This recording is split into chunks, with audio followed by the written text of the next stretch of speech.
In a small room, the boys were getting ready for some business. The girl with blonde hair said that she had packed her things. The elephant-like entity said that if she was okay, she would go anywhere. The girl with brown hair said that she was ready anytime. The young man said that they would then go ahead to explore the dungeon. A while ago, a young man was talking about a huge mansion in town that costs about 3,000 yen a month. He wonders if there might be a ghost or something living there. The man with glasses laughed and told the boy to stop joking. There were no ghosts there. The boy said that it was true, and goblins and slugs were said to appear in the mansion. The boy was a little surprised.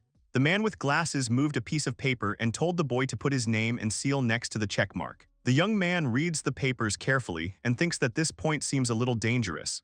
He thought about it as if he were a high school dropout with little income. He can't refuse such an offer. So the young man made a deal and bought himself a mansion. The house also turned out to be connected to the dungeon. Then he decided to think about it. At noon, a suspicious real estate agent came to the mansion and gave him the keys, and then he behaved strangely. After that, the carriers delivered the young man's things. Alone, he began to unpack the boxes and put everything in its place. When it got dark, he walked out the front door. There was endless darkness and a stone room and those alarming words of the realtor about goblins and slugs. The young man was very surprised to see a dungeon. The young man thought that it was probably a coincidence. However, it simply couldn't be. In any case, he didn't understand whether he would be able to return. If you think about it, this must be another part of his house. He closes the door to the dungeon and then goes to the kitchen and sits down at the table. He doesn't understand what he should do and whether he will be able to return to his world. Suddenly, the young man notices something, or rather the light from the street. He looks out the window and does not understand what is happening. He is surprised. He looks at the street and realizes that this is ordinary Japan, the streets of Takakawa in Tokyo. He goes back into the house and doesn't understand what's going on with this room. Maybe there's only one passage into the dungeon and it's further down where the boy came out. He doesn't understand what that means. The young man says that there is one drawback: he will have to enter and exit through a window. But he has a mansion for 3,000 yen a month. This clause in the contract may be a good thing. The young man thinks that it is like a waking dream. The young man decided that he was going to the store. After a while, a young man comes from the store and says he thinks that's enough. He takes out a hero kit, namely a helmet with a flashlight, and they were selling climbing equipment. He tried on the things. The young man put everything on and said that now he would go to the dungeon. He approaches the mysterious door and begins to listen. The young man understands that there is silence behind the door. One way or another, he does not think that they will pounce on him immediately when he opens the door. He goes inside the dungeon. With this flashlight, he can see better than with the flashlight on his phone. This place is huge and looks like a room. The protagonist is thinking about the fact that he will suddenly meet a goblin from the shadow of the pillar. Suddenly, he notices something. He goes around the corner and doesn't understand what's on the other side of the pillar. The young man thinks that there might be goblins there. Although, judging by the sounds, if there is a goblin there, then there's only one. If anything happens, he'll just run back. He decides to go deeper into the cave and start sneaking. The young man goes behind the pole and sees some kind of moving object. He hides behind the column again and thinks about the goblin being right there and nearby. The young man realizes that the goblin looks exhausted. The boy looks out from the pole and begins to wonder if it really is a goblin. He sees the silhouette of a girl. Instead of a goblin, it looks more like a girl. Usually in games, this armor was worn by female knights.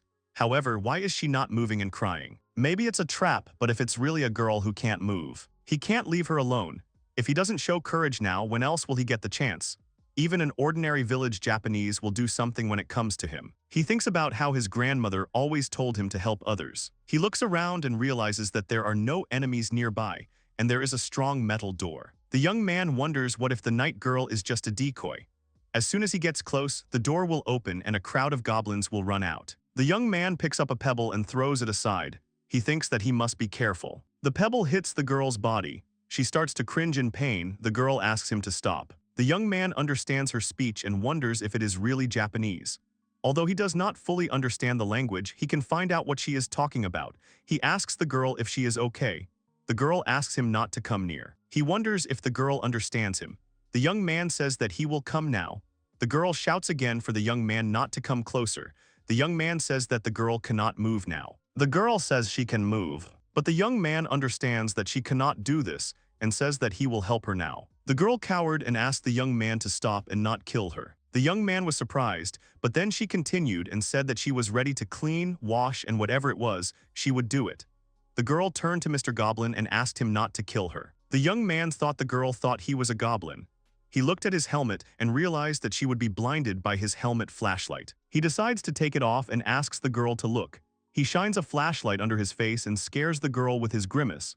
She starts screaming. She closes her eyes, and then he faints. The young man realized what he had done to her. But on the other hand, he's glad she's still alive. He noticed something. The girl wet herself in surprise. Then the young man realized that if he left her here, it would be a shame for him. He takes her on his back and says they are leaving. The young man also understands that the girl is very heavy, and all her thighs are wet, and this feeling is very disgusting. He also notices her shield and realizes he won't be able to carry it, so he decides to leave it here. If they get to his room, it will be easier for the girl to recover. They enter the house, and the young man realizes that he has not yet assembled the bed, so he decides to lay the girl on the floor in the Japanese room. He put it down. He sits down next to her and says that if he takes off her armor and wet clothes, it will be considered a very bad act towards the girl. He looks at her face and realizes that she is very sweet and so graceful, like a very high-quality doll. The boy yawns and says that now that they are safe, he feels sleepy. A lot has happened today, but he can't leave the girl and go to bed. Suddenly, in his sleep, he hears someone's voice calling him and calling him Mr. Wise Man. The young man opens his eyes. Someone asks him if he is awake. The boy thinks it is a Japanese-themed room in his new house. He must have fallen asleep while unpacking and dreamed it all. He entered the dungeon and saved the girl. He also strokes something and thinks about whether he had such a nice pillow. So nice and warm, and also it is a very pleasant feeling. Suddenly he shudders and screams that it is not a pillow but a girl. He apologizes to her and says that he just dozed off. The girl smiles and replies that she knows. She says that the hero slept so soundly that she did not wake him up, although she should have apologized. Besides, it is very cozy here. Even the great master is calm here. The boy asks if she really called him a great master, and that is better than a goblin. The girl apologizes and says that she did not see his face and he speaks the language of monsters, so she was rude to mistake him for a goblin. The boy asks about the language of monsters and the girl agrees, and then asks him what language he is speaking now. The young man realized that Japanese was the language of the monsters in the dungeon world, so he was mistaken for a goblin. He said that he did not look much like a great sage. The girl asked if the young man really was not a great sage. He lived in the far part of the dungeon and everything looked strange there. She thought that the young man was a great sage living alone. And this endless sofa is just a great thing. She would like to stay here forever. And these excellent dolls. She thought they were magical devices. The young man understands that this is his personal box which he unpacked. The girl asks the young man again if he really is not a great master. Then the boy replies that he is a great master, and these dolls are of course his magical tools and they are definitely not strange. The girl replies that, to be honest, she thought that the boy was evil and would use black magic against people. So she was a little worried because half of the dolls are naked. The young man smiles and says that everything is fine because he is a great sage, and then asks the girl how she feels. The girl replies that she was under the influence of anesthetic and therefore could not move, but now the effect is slowly wearing off. But if the young man had not saved her, but trouble would have happened to her. She calls the young man a savior and then asks him to let her thank the savior and says that she will do whatever he wants. The young man was very surprised. The girl said that even though she looks like this, she is a knight, so she needs to match her appearance. The young man thought about the fact that the girl allowed him to choose whatever he wanted. He thinks that she said everything that was in her head. Maybe do what he's wanted for a long time. Toru doesn't understand what he's thinking, and Grandma would be disappointed. The young man thanks the girl for her attitude, but asks her to just forget about it. The girl refuses and says that as a former knight she cannot forget it and will remember it for the rest of her days. Toru thought that he was glad to hear that, but was it right for a former knight to promise that? He said that they didn't even know each other's names yet. The girl apologizes and says that she completely forgot about it. She smiles and says that her name is Arya Eldorakis, but the boy can just call her Ria. Toru says the girl's name again, then adds that it's hard to pronounce her name. The girl repeats it and says that then he can just call her Ria. Toru thinks that even though she asks him to, it will be difficult for him to call such a beauty by her name. The girl asks if she can learn the noble name of the great sage.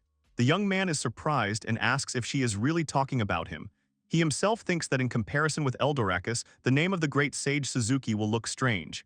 He says that his name is Toru. Ria is happy and says that it is a wonderful name. Toru thought that he did not call himself that because he is embarrassed that a girl will call him by his name, although he lied and really wants her to call him by his name. He realizes that he feels sorry for himself. Ria says that for Mr. Toru, who found such a wonderful artifact and became a great sage, the boy looks quite young. Toru asks about the artifact. Then he realizes that the girl is talking about those things that often appear in various games and novels. They are considered magical items and are often created by mages. Ria must be mediocre in science skill, although she is from a world that is a dungeon. He thinks that anyone who comes from that world to this room will definitely consider her an artifact. However, this whole dialogue is not about the artifact at all, but about why he is so young and already a sage and lives in this place. Toru does not understand how to settle this issue and says that it would be wrong to talk as if all sages are old men. Ria asks about the palace, and Toru replies that he was a court magician at the age of 6. But then he left the castle and became engrossed in his hobbies and forgot all about magic. That's why he is a great sage and is only 21 years old. Ria says that the young man is really young and there is only a 3-year difference between them. Toru thinks that Ria is very cute and beautiful, but he would not say that she is younger than 24. The boy asks if she is really 18 and the girl agrees. He thinks about how she's only 18 and he's even happier that he saved her.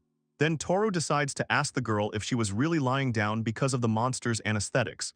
The girl's face sank and she agreed. She said it was okay to be attacked by monsters, but to think she was conscious and it was so dark and she couldn't move. The girl cringes and says that it was very scary. Toru understands that she was scared and it is not surprising that she wet herself, because she could not move freely and was lying very uncomfortably. The young man offered the girl a hot bath.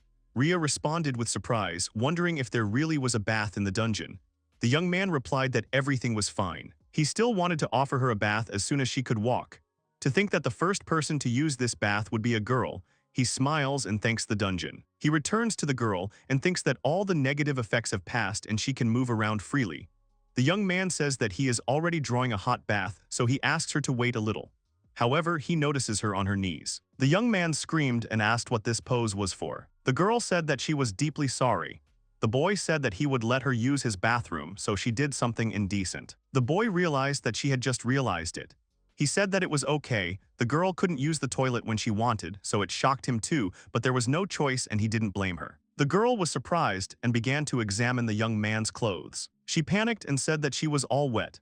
Toru agreed and said that it happened while he was carrying her on his back. Ria was shocked because she did it in front of the great sage. Toru said that sometimes it happens. Ria interrupted him and said that it was impossible.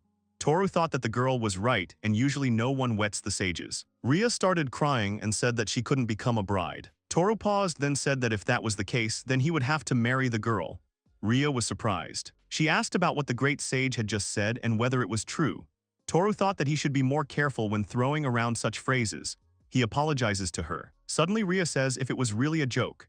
She says menacingly that although the great sage couldn't joke like that, and then asks him if he was joking. Toru realizes that this smile is more frightening than the first trip to the dungeon. The girl says that it's time for her to go to the bath and then asks where she is. Toru offers her his hand and says that she has something to teach her. The girl agrees and thanks the young man. The young man said that before going to the bathroom, this room is usually a hallway and here you take off your shoes. The girl apologized and said that she did not know. He also said that maybe it would be easier for her to take off her shoes if she took off the armor.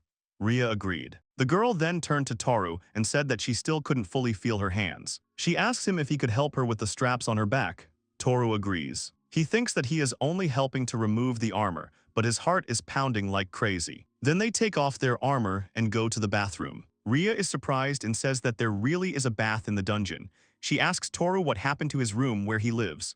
Toru says that it is not a dungeon but just an apartment. The girl is surprised. Toru said that it was a bathtub and the girl just climbed into it and that's it. The girl agreed and said that they were in rich people's houses or palaces. Toru realized that bathrooms exist in rich people's houses. He then asks the girl what about a shower. Ria says that they don't have one and apologizes. Toru said that everything is fine and it is natural that she does not know about it because it is one of the artifacts created by the great sage.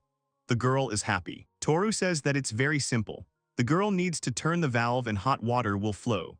She can adjust the temperature by turning the valve to the right or left, so she will set the temperature for herself. Then he notices the girl's reaction and realizes that she has some kind of weak reaction, as if this is not the first time she has seen a shower. Suddenly Ria is happy and says that this is really hot water, but she doesn't understand how this is even possible because there is no fire here. Toru says it's water and fire magic. Ria says it's some kind of suspicious invention. However, it is simply magnificent. She has heard of many artifacts that are made by different sages for battles, but this bath is wonderful. She can't wait to try it. Toru thought that Ria seemed to like baths and that there was a little childishness in her behavior, but that was because she was too honest. He also tells the girl not to rush and shows her a bottle, and then asks her if she knows what it is. The girl replies that it is some kind of slimy substance that she has never seen before. Toru replies that the girl needs to press and soap will squeeze out, she can wash her body with it, and her hair will become soft and silky after washing. The girl is surprised and asks if she can really use this. Toru agrees. He squeezes the liquid onto her hands, and she is delighted that it is some form of liquid soap. Ria adds that it lathers so well and smells so nice, and then realizes that it smells like flowers. Toru agrees and says that he will be in the living room. The girl can leave her dirty clothes somewhere here and he will find her a change of clothes. Ria agrees. After a while, the young man looks through the boxes of things and thinks about what to give Ria. He realizes that a t-shirt and sweatpants will probably do, and then he thinks about underwear. The boy then wonders what if he tells her that he only has t-shirts. He understands that this is very bad and he does not want to make his grandmother cry. The young man goes to the bathroom and tells Ria that he has brought a change of clothes. He asks the girl if she does not mind that he goes into the changing room. The girl agrees. Toru heard the melody and thought that the girl seemed to be enjoying the bath very much. He is standing at the door. He says he'll leave the things nearby and then hears Ria thank him for what he does for her. Toru leaves and thinks that if he stays here a little longer, he will definitely become a dark magician. Suddenly he hears a girl scream. He asks the girl what happened. The girl continues to scream. He doesn't understand what's going on there and whether there could be goblins there, but he thought the house was safe. The young man bursts into the room. He is doused with water from the shower. He realizes that the shower is completely out of control. He realized that the girl turned the tap to maximum and then in a panic turned it to minimum temperature, and out of fear she let go of the shower. Toru turns off the water. He says that if you turn the tap to maximum, the water will be hot. So the girl should turn the water slowly and carefully, and the most optimal temperature will be somewhere in the middle. He looks at the frightened girl. He screamed. The young man is embarrassed and says that it happened by accident and he only wanted to help. Toru is about to leave. Suddenly Ria hugs him from behind. He froze. She says she was very scared. Toru realized that this girl had just recently almost met her death in a dungeon where monsters could attack at any time. Now she was surrounded by objects she had never seen before and in a place she had never been. He understood why she was afraid and why she felt helpless. Toru asks Ria if she is okay. Ria apologizes to the boy and says that she is still a little scared. After some time, the girl continued to wash herself and asked Toru outside the door if he was there. The young man said that he was still there. The young man thought that he had promised Ria, who had just stopped crying, that he would be with her, and only the door separated them while they chatted about everything under the sun. He goes into the dungeon again. After some time, the young man goes into the dungeon again. He looks around and says that it seems there are no monsters here. He wants to move forward. It opens the status window. Suddenly, Suzuki Toru's status window appears. The young man is very happy that his status actually appeared. He understands that it is all as Ria said. He understood a lot of things from their conversation they had while they were taking a bath. The dungeon connected to this room was called the Underworld, which was the ruins of the ancient underground city. And that means the monsters here will be extremely dangerous. The sleeping pill that was given to Ria was made by a special subgroup of goblins who specialized in using darts. Ria said that she is a knight, but her agility status is also quite high. However, there are some slimes that run away instantly and are impossible to catch. However, there are rumors that they give a lot of experience points. The boy screamed and asked the girl what she said. Ria got scared and asked if it was possible that she said something strange. The young man thought that he was very interested in these quickly running slimes. However, before that, he told Ria that he, as a great sage, has a special way to look at his status, but how do ordinary people look at their statuses? The girl was surprised and asked if there were other ways to find out the status. The young man replied that there was one way, but in any case, he asked the girl to tell him about the method she uses. Ria says that when she thinks about it, the numbers should pop up in her head, because this is the divine providence that God gives to each of his creations. The girl then realized that her status wasn't showing up. Toru said that there was a spell on this room that restricted checking her status. He thought that the girl would be able to do it when they returned to the dungeon. Ria said she was glad. Toru thought that it was probably true that this room worked according to the logic and rules of this world. and he was sure that if he went to the dungeon, he would be able to find out his status. He thinks that he can even recognize his skills or belongings, and isn't that cool? The boy asks about the metal door that was behind her when the girl passed out. He asks if the monsters will come out if it is opened. Ria apologizes and says that she closed that door while running from the monsters before she collapsed from the sleeping pills. Toru thought that it was as he had expected, and that was why there were no monsters there. Toru said that he had left her shield in the dungeon while he was carrying her, so he was going to go back for it right now. Ria responded and said that she should have taken it right away since she didn't want to burden the great sage with it. The young man replied that everything was fine and asked the girl to use the bathroom for now for her own pleasure. And here the young man is in the dungeon. Of course, his main goal is to check his status. There is also no need to shout while doing this. However, he does not look too strong, although the young man believes that this may only be the case at the very beginning. What is important now is his development. Looking at it rather than the usual numbers, he is more concerned about the skill no max level limit. He thinks that he has a mana level, which means he has magic. The young man understands that this is all he knows now. Now he needs to find Ria's shield. He carefully moves towards the shield and thinks that the chance of monsters being there is low, so there is still a chance. The young man thinks that, for example, he can hide under this shield. He raises his shield and sees an evil slime there. Toru gets scared and realizes that he is really there. He starts hitting the slime to make it disappear. Suddenly his body is covered in an aura. The young man grabs the shield and runs out of the room. Toru decides to check the status. Then he runs into the room and thinks he is going to die. Toru tries to catch his breath and says that he did it. He killed the slime and his level even went up. The Japanese guy who killed the monster and leveled up. His strength must have also increased, and should he check it out? The boy turns to Ria and says that he will return and asks her if she is really still in the bathroom. Ria greeted the boy and asked if she could use the bathroom for a little while longer. The young man agreed and said that she could use it as much as she wanted. He decides to take advantage of this chance and take the dynamometer. The young man squeezes it and realizes that he was able to squeeze 44 kilograms. Until now, no matter how hard he tried, he had only managed 40 kilograms. He realizes that it is real, and one attribute point gives him an additional 4 kilograms of strength. So if he reaches level 10, his strength will be equal to 80 kilograms. He decides to level up and crush the apple with his hands. Suddenly, Ria appeared and told the young man that the clothes he gave were indeed very comfortable, but they look strange on a person like him. The young man was surprised and then said that this hairstyle looks very good on the girl. Ria was embarrassed and asked the boy if this was really the case. She said that her hair was messed up when she fell into the dungeon, but usually she looks like this so as not to get in the way. Thanks to the soap that Toru invented, her hair is soft and silky. The swing is also very wonderful. Toru thought that he wanted to smell that hair too. Then the girl asked if Toru would really use the bath. Ria said she would wait in the room where she slept. She asked if she could read the grimoire of the great sage while she waited. The young man was surprised and wondered if he had such things in his Japanese-style room. He thought there were only manga and a few thin books. Then Toru gets scared and screams. The girl asks the boy what happened. He asks her to stay in the room. The girl agrees. The young man suddenly began to put the books in a box and hide them. He then opens the door and tells Ria that he needs to tell the girl something. They sit down at the table, and the young man says that there is something that will bring great danger if the amateur reads it. He also says that they are forbidden and that they are forbidden grimoires. Ria was surprised and asked if they were really forbidden grimoires. Ria was scared and asked what she had done. Toru replied that everything was fine and the girl did not know about them. However, she should never touch them and it did not matter where he put them. The girl agreed. Toru thought he was glad that Ria was so honest and it was better for both of them. Ria asked if she could ask a question. Toru thought it probably wasn't something like that, but why were there girls on the covers? It's a bit late to say this now, but the water in the bathtub, and is it really okay to use so much? Isn't it a precious resource?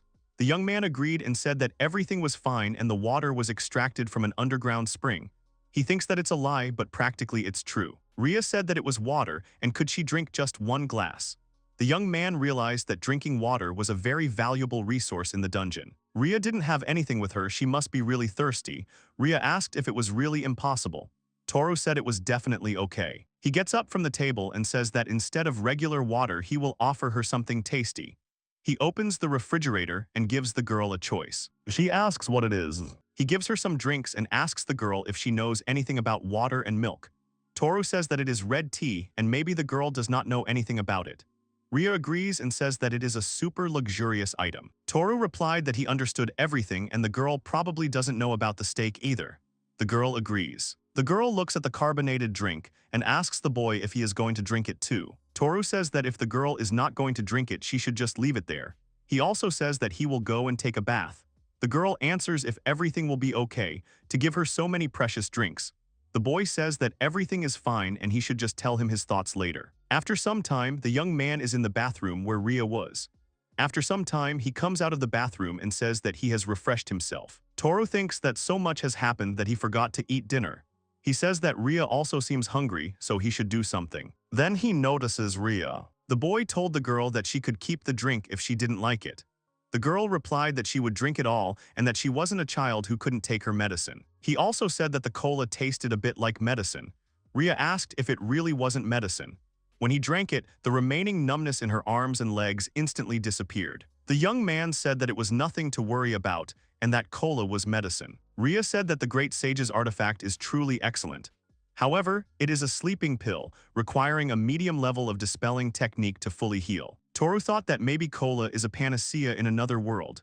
They think that there might be other products that have special abilities like this one. He asks the girl what kind of food adventurers usually eat in the dungeon.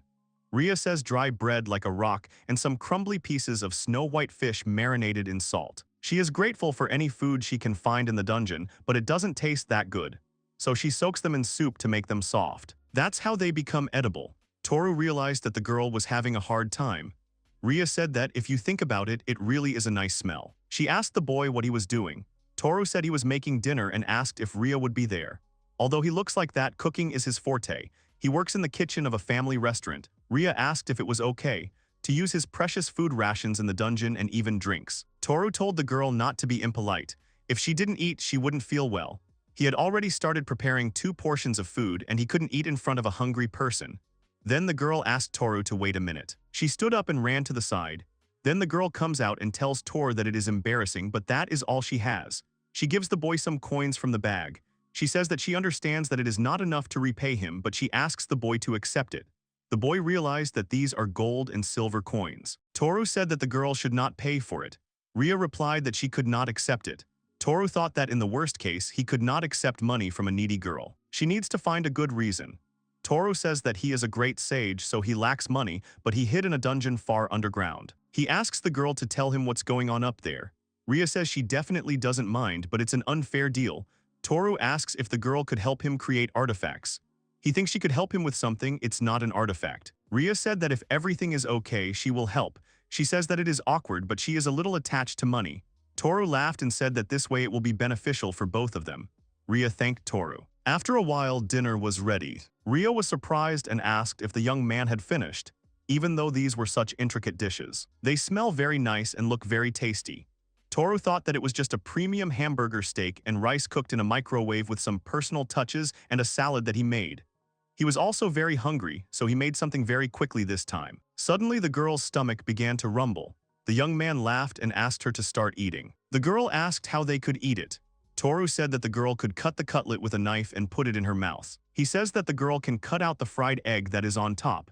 He says that the girl should let the yolk and sauce mix together and then eat it. Toru says that it is very delicious. Ria says that she wants to try it too. She tries it and says it's delicious. It's the first time she's had such delicious food. Toru says the girl is exaggerating because she's hungry. Ria said it was true, and even when she lived in the house, she never ate anything like that. Toru added that he was very pleased that the girl liked his cooking. As he thought, instead of eating alone, eating with someone makes the food taste better. After a while, the dishes have been washed. The boy brings tea and asks the girl if she can tell him about the events on the surface. Ria agrees and then asks Toru what he has unsealed.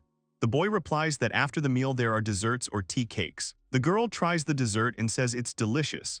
She feels like her body has become so light. The girl asks if it's really another artifact with special effects like cola. Although she didn't think that the effect would last long. Even when she ate food now, it seemed that her health level and mana level were rising. The youth realized that this really was like a game. Ria said that although she can't check her status here, but the food Toru cooked is indeed an artifact. The youth laughed and thought that he would confirm it in the dungeon later. With that, he wants to check so many things and he wants to buy something before going to bed. He asks Ria if they can go out for a while. The girl is surprised and asks if they are really going outside. Toru realized that if he thought about it, they were in a dungeon, so it was no wonder she was shocked. However, it is strange that Ria was in the Japanese room. He wonders if she noticed anything outside the window. Suddenly, Toru stands up and asks Ria to come with him. The girl does not understand what happened. The young man opens the door and asks the girl what she thinks about it. The girl says that she deliberately made a window in the wall of the dungeon and Toru is quite fashionable. To attach the glass here, the young man must have wanted to see the wall of the dungeon. Toru was surprised and did not understand what was happening, and whether Ria really only saw a wall from the window. He looks out and says that, as he thought, this is Japan. Suddenly, the boy disappears into the wall and Ria shouts that it is wonderful, and it is magic that allows one to pass through walls. After some time, the young man says that he returned, but he could not take Ria with him, so he went to the store alone. The girl greets Toru, and the boy wonders if the girl is really still in the bathroom. He looks into the bathtub and asks the girl what else she is doing. The girl says that she decided to do the laundry. The boy realizes that the girl is washing her clothes. Toru says that he thinks that this is normal for people from her world. The girl asks about what the girl said. Toru says that he doesn't say anything like that and then asks her what she washes with. The girl says that she washes with body soap and she shouldn't do that. Toru says that everything is fine, but actually he has a special artifact for washing. The girl apologizes to the boy. The boy asked her not to worry. Ria then asks the boy if he has anything that can dry things. The boy agrees. The boy then gives the girl a dryer and tells her to use it. Ria asks if there could be something wrong. Toru is embarrassed and says that it is his underwear. The girl says that she noticed the underwear in the basket and thought that it definitely belongs to Toru. She asks if it is possible that they did not need to be washed. The young man is embarrassed and thinks that these are his words, but she still washed them by hand. The young man says that they also needed to be washed. She thanks the girl. The girl agrees and smiles. Then when the laundry was hung up, Ria turns to the boy and asks if he has any cloth and olive oil. The boy agrees and then asks why she needs it. The girl says it is for the care of the armor. After a while, he gives the girl a rag and oil. Ria thanks the young man. Ria is going to take care of her armor. Toru thought that he wanted to ask her to help her assemble the bed, but still, he would not interfere with the girl and would do everything himself. The young man goes into the room and is about to make a bed. Toru says that although it says here that you need to assemble with 2 or more people, he hopes that he can somehow manage alone. Then the young man says that it is more difficult than he thought. Ria asks if he really assembles furniture, and yet Ria helps the boy assemble the bed. The girl is happy and says that this bed is just wonderful. It is so strong and looks very comfortable. The boy says that he thinks it is time to rest. Then Toru says that the girl will sleep on the bed. Ria is surprised and asks the boy what about him. The boy says that he will sleep on the floor, but Ria says that this is not possible and that she will sleep on the floor. Toru replies that Ria is very tired and should sleep on the bed. In the end, he tried to insist, but Ria's stubbornness won out, so he sleeps on the bed. Toru says that he will turn off the magic that maintains the light. Suddenly, he notices the girl's confused face and asks what's wrong. Ria wishes the young man good night. He reciprocates. Late at night, the young man realizes that he cannot sleep, and it is probably because he gave Ria his pillow. Suddenly, the young man notices Ria at the door, holding a pillow. She asks the young man if he needs a pillow. The young man gets scared, and the girl says that she doesn't need the pillow. Toru notices the girls shaking hands. Toru says that the mattress is comfortable and you can sleep better on it. He offers the girl to sleep in the same bed. Ria nods positively. So they go to bed together. The girl continued to tremble, but Toru took her hand. Ria squeezed the young man's hand. Ria told the boy that his hand was very warm and not scary. Toru said that he was very pleased. Ria thanked the young man and then they fell asleep together. The next morning, Toru wakes up to Ria calling him. The girl bids the boy goodnight and he barely opens his eyes. Toru shudders and starts screaming. Ria is also scared and asks the boy what happened. Toru looks at the girl and realizes that he slept in the same bed with Ria that night. He even got scared because he was never popular with girls. Toru apologizes and says that as a great sage, he has trauma from the wars. Ria says that she understands and then asks the boy if he is okay. Toru says that he is okay. He remembers that a lot happened yesterday. His door is a passage to the dungeon, and he also checked his statues and fought the slime again, defeated him and moved to the next level. Moreover, a beautiful knight from another world is in his house. He has not yet figured out what to do with all this, but at the same time he feels very good. The young man asks the girl if she will have breakfast. Ria agrees. After waking up and having breakfast together, they began to sort and unpack his things. The young man said that he felt bad because the girl was helping him when she didn't want to. The girl said that it was her responsibility. Toru asks what about the half-dragons that live in the craters of volcanoes and asks if they are still alive. There is something he wants to ask Ria about the half-gods, half-humans that are always in fantasy worlds like elves and dwarves. Ria asks about the half-dragons and says that they do not appear among humans, so she does not even know about them. Toru then asks about other friendly creatures close to humans that the girl knows. Ria talks about elves and half-cats that can be quite nice to others if they appear in the forest. The boy realizes that elves and half-cats really exist. The girl said that she found something about elves. Toru is surprised. Ria says it's rare to see an elf fight a monster with tentacles. She asks if she can take a look. The young man suddenly takes the book. He runs away and comes back. He says that it was dangerous and it was one of the forbidden grimoires. He thinks about how close it was. He doesn't understand what other treasures are scattered and mixed up in these boxes. He asks Ria if they can take a break. The girl agrees. After some time, she drinks cola. The young man says that the girl seems to like the cola. She agrees and says that once you try it, you can't get over the sweet taste. The young man asks her to enjoy herself, and then says that there are quite a lot of monsters in the dungeon and asks about what dangerous types of slimes exist there. The girl asks about slugs and says that there are purple poisonous slugs that contain a potent toxin in their body and dirty yellow acidic slugs that spit out a corrosive substance. She adds and says that it seems like they are all dangerous species, but she is sure that Toru knows more. The boy says that he has not fought monsters lately. He thinks about the time he came across a green slime. After talking about the creatures of their other world, they continued sorting things. Suddenly, Ria finds something and Toru starts to panic again. The girl shows him the magazines and says that these are very cute clothes. The young man says he saw it in the store yesterday and bought the cosplay. The girl asks if this could also be a dangerous artifact. The young man thinks that the girl is mistaken because he thought that since food adds characteristics in the dungeon, then the same thing will happen with clothes. And Ria can wear a sports cosplay with a bathing suit until her underwear dries. The girl says that she has never seen such clothes and could these also be artifacts. The young man says that sometimes he dresses like this and if the girl likes it, she can take it all. Ria is very happy and asks if she can wear it right now. Toru is surprised that Ria is going to put it on right now.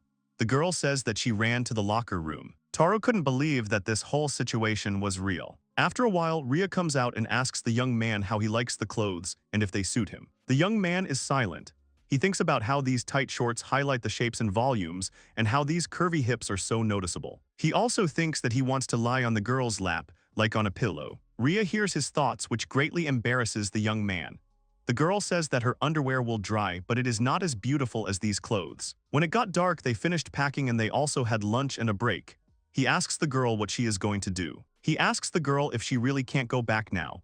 Ria agrees and says that she was in the dungeon with her comrades, but they got separated and she lost her sword. She's afraid to go back alone. Toru thought that he had assumed that, even if she doesn't realize it, he thinks that what happened to her in the dungeon has affected her greatly. Ria says that she was hoping that she could go with the other adventurers who are exploring the dungeon. However, she asks the young man that as long as she is here, will she not be a burden for him? Toru says that it is not a problem and after all, he is a great sage. And if the girl wants, she can stay here forever. The girl says that she is grateful, but she needs to go back.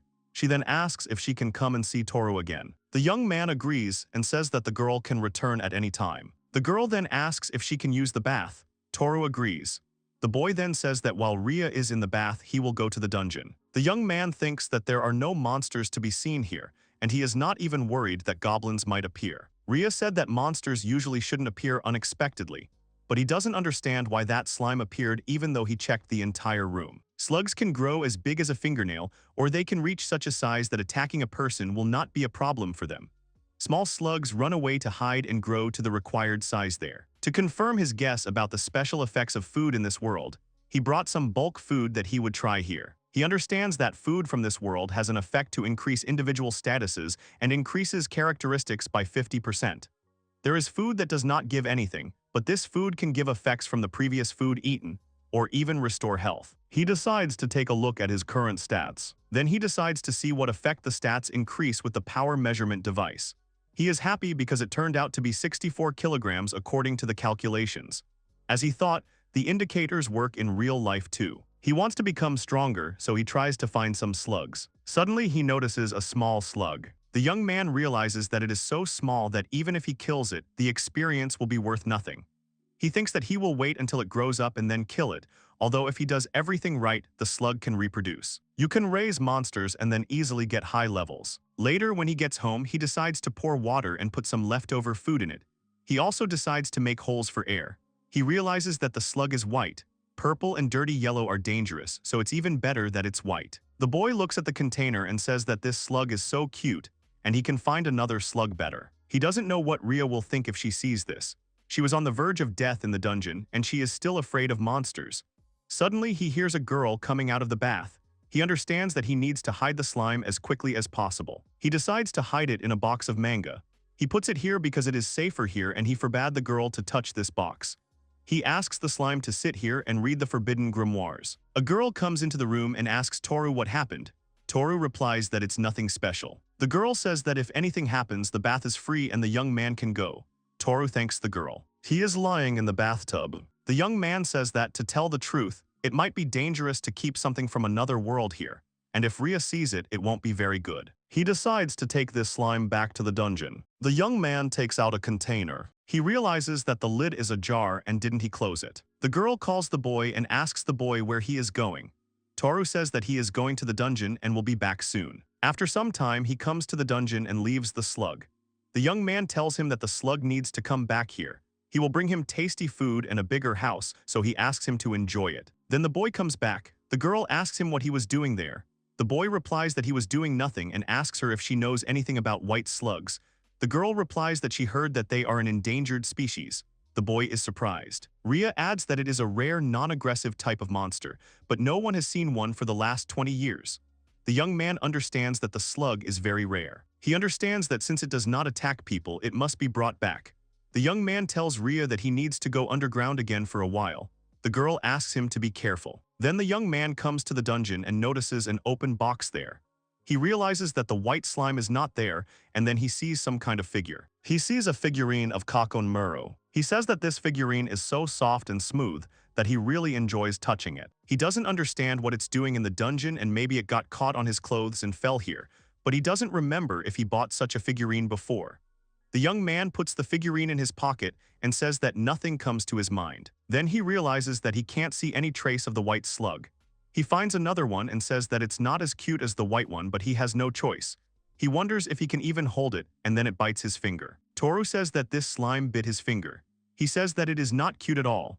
He puts it in a container and says that the slime is not cute at all and will stay in the container until it grows up. After a while, the young man says he's back. Ria greets him and says he was there longer this time. The young man replies that he was too busy studying the forbidden grimoires. He takes out the figurine and realizes that it is good, and it doesn't even matter what it is made of. Finding the slug took much longer than he expected, so tomorrow he'll see what he can do. He leaves the room and tells Ria it's time to sleep. That night, the young man again cannot sleep. He realizes that Ria is still afraid to sleep alone, so they sleep together again, and it's great. However, today she is wearing sports shorts and she is touching him with her legs. Even if he knew, he would have given her other clothes. Suddenly, he realizes that he still can't sleep. He opens his eyes and sees a silhouette above him. Toru asks Ria if she is really awake too. However, he turns around and sees Ria next to him. He doesn't understand why Ria became two. Toru was scared and didn't understand. Ria was sleeping peacefully next to him, and Ria was also standing in front of him. But she's kind of small. The boy doesn't know if he's dreaming or not. Suddenly, the little version of Ria starts talking to Tor and says that he must be the master. The boy asks the copy of Ria who she is. The copy of Ria replies that isn't she similar. She also says that everything should be the same under the clothes. Toru becomes embarrassed and starts screaming. Suddenly, he notices something moving from Ria's side and grabs the slug. The girl wakes up Toru and asks if something could have happened. The boy apologizes and hides the slug. He says that he is a great sage, and he remembered the times when he had to deal with the 5th magical catastrophe. The girl said that to think that such things happened. Ria goes to bed and says that it is hard, but she is with them, so the young man should be calm. Then Ria sang until she fell asleep. Then Ria fell asleep, and the young man got out of bed. He thought that she had found herself in the kingdom of Morpheus very quickly. The young man stood up and left the room. He puts out his hand, and there is a slug sitting there. He asks if it could be that this is all because he doesn't like the master. The young man asked her to put on shorts, and then he looked closer and said whether what he thought was possible. Slime says it's not bad slime. Slime then starts to cry. Toru asks him to wait and not to cry, then asks if he is a white slime. Slime agrees. Toru asks why he transformed into Ria with shorts like that. Slime says that according to the boy, he liked it and he transformed like that for the boy. Toru asks if the slime really means him by master. The slime agrees, and the boy tells him why he thinks Toru is his master. The slime says it's because Toru is the first human the slime has ever seen. Toru says that it's not because he gave food or they made a contract or anything like that. The slime gives a negative answer and says that the gentleman likes the girl. The boy asks if this is really true, and he thinks that when the slime says something like that in the form of Miniria, the slime says that he feels warm just from the thought of the master, and he will do everything the boy asks. Toru thought it was cute, but on the other hand it was also bad because Miniria was actually a slime. Then the boy asks the slime if it is a girl. The slime asks the boy if he wants to know its gender. Slimes do not differentiate between boys and girls as such. The boy says that this is also true. The slime says that it's okay, then says that it will tickle a little, but asks the boy to be patient, then crawls into his pants. The boy screams because the slime is crawling up his leg. That one crawls. Toru then asks the slug what it was. The slug apologizes and says he just needed it for a quick scan. Toru asks about the scan. The slime then took the form of Ria and told the boy to look. Then she took off her shorts again. Toru turned away and told her to stop it. He saw that the slime had become hermaphrodite. Toru screamed. At that moment, Ria ran into the room and shouted about what had happened. Toru apologizes and says that he is a great sage, and he had a nightmare where he tried to prevent the explosion of a magic reactor.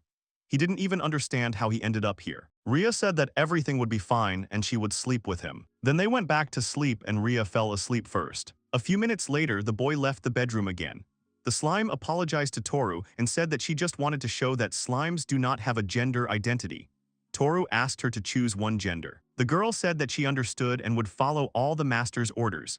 She could also grow bigger if she was given human food, so she could fulfill all the master's wishes. She said some interesting things. Toru said that he didn't need that, and then asked why the slime was so interested in following his orders. The slime replied that it was because it was a white variety of slime. Toru asked what that meant. Slime said that initially the tribe of white slimes lived side by side with people. They turned into a person that their master loved. Taking care of someone is the life motto of the white slimes. On the other hand, their ability to transform into someone and give their owners care and love allowed bad people to take advantage of it. Some people exploited the white slimes.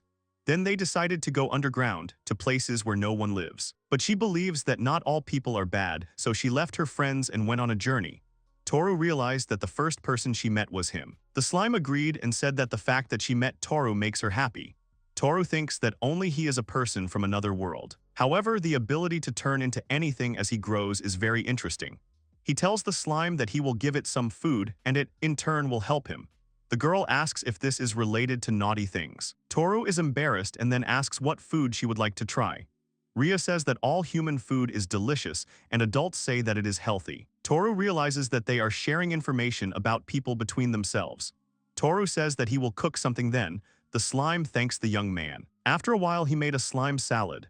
She was happy, standing with a huge fork, and said that it was very tasty. Then Toru asked the girl what she usually ate. The slime replied that it had been eating moss from the dungeon and monster corpses, but there wasn't much to eat there. Toru replied that this explained why the slime found it tasty. The slime agreed. He then watches as the slime tries to wield a giant fork. Toru says that it is hard for her to eat this way, she might turn back into a slime. Slime says that she heard that she might get scolded for not being in the form that the master wants. Toru says that he won't be angry, so the slime can be in any form it likes. The slime turns into its original form and thanks the boy. Then the slime starts eating the lettuce leaves. Toru understands how they eat now, then he asks the slime what its name is. Slime can't answer this question, so Toru asks her if she minds if he gives her a name. Slime is surprised, and Toru says it's just more convenient. Slime says it's like the old days when they were friends with humans.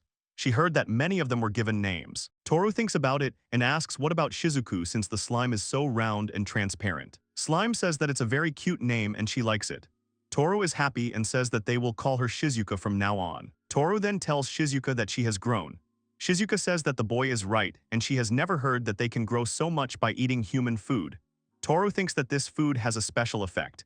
He thinks that maybe it has an even greater effect on slugs. Since the girl has grown, she can be human-sized. The boy is surprised. Shizuka says that she will do it by increasing the air inside her and filling the space with water. That should work. Toru suggests that she go to the bath. After a while, he pours water and says that the water is ready. Shizuka says that she is going to transform. The next moment, Shizuka became bigger. She said that this body is a bit heavy, but she can hold on to this form. Toru asked if her body is really heavy. The girl said that there is water inside her and it should be better if she grows bigger. Toru asked the girl if she still wants to eat. The girl agreed and said that the master's food was delicious and she would eat everything. Toru agreed and said that he would do something. After a while, the hearty bukkake noodles were ready. And then more pizza. And a bun with milk. The girl was very happy. Shizuka then asked what kind of help the master wanted from her. Toru said that it was because he worked part-time at a small family restaurant. Shizuka asked about a family restaurant. Toru was surprised that the girl knew what a part-time job was. The young man said that he works in a restaurant. Shizuka said that she knows about restaurants, and she heard it from adults when they talked about the human world. Toru replied that while he was at work, the girl should transform into him and be with Ria and they could do something. Shizuka replied that she understood and Shizuku would do her best. Toru realizes that he is afraid to leave Ria alone and he is starting to get nervous. Shizuku said that she will start to transform. Suddenly she hugs Toru. She asks the young man to let her look at his body. This time she will do everything perfectly and asks the girl to be calm. The boy said it was a thing and Shizuku asked the boy to be gentle. After a while, Toru said that it was very ticklish and Shizuku asked him to be more patient. After a while, she finished scanning the master's body. The boy said that in the future, Shizuku should warn before doing something like that. Shizuku apologized to the boy. Then she said that she was transforming, and after a while there was a copy of him in front of the boy. Toru said that it looked completely different than just looking at yourself in the mirror, and somehow it was all wrong. Shizuka started telling the boy that he was very cool. Toru thanked her and told her to stay with Ria while he was at work and let him act like a great sage. Shizuka agreed. Shizuka said that it would hurt her that the boy would be the only one working, and she and Ria would do nothing and maybe she should work too. Toru said that it was an interesting offer, but forcing her to do his work was wrong. Shizuka said that the boy fed her, and the ingredients for human food cost money. The boy agreed, and Shizuka replied that she had no money, but she would at least like to pay the boy back. The boy asked if his job would be difficult for Shizuka.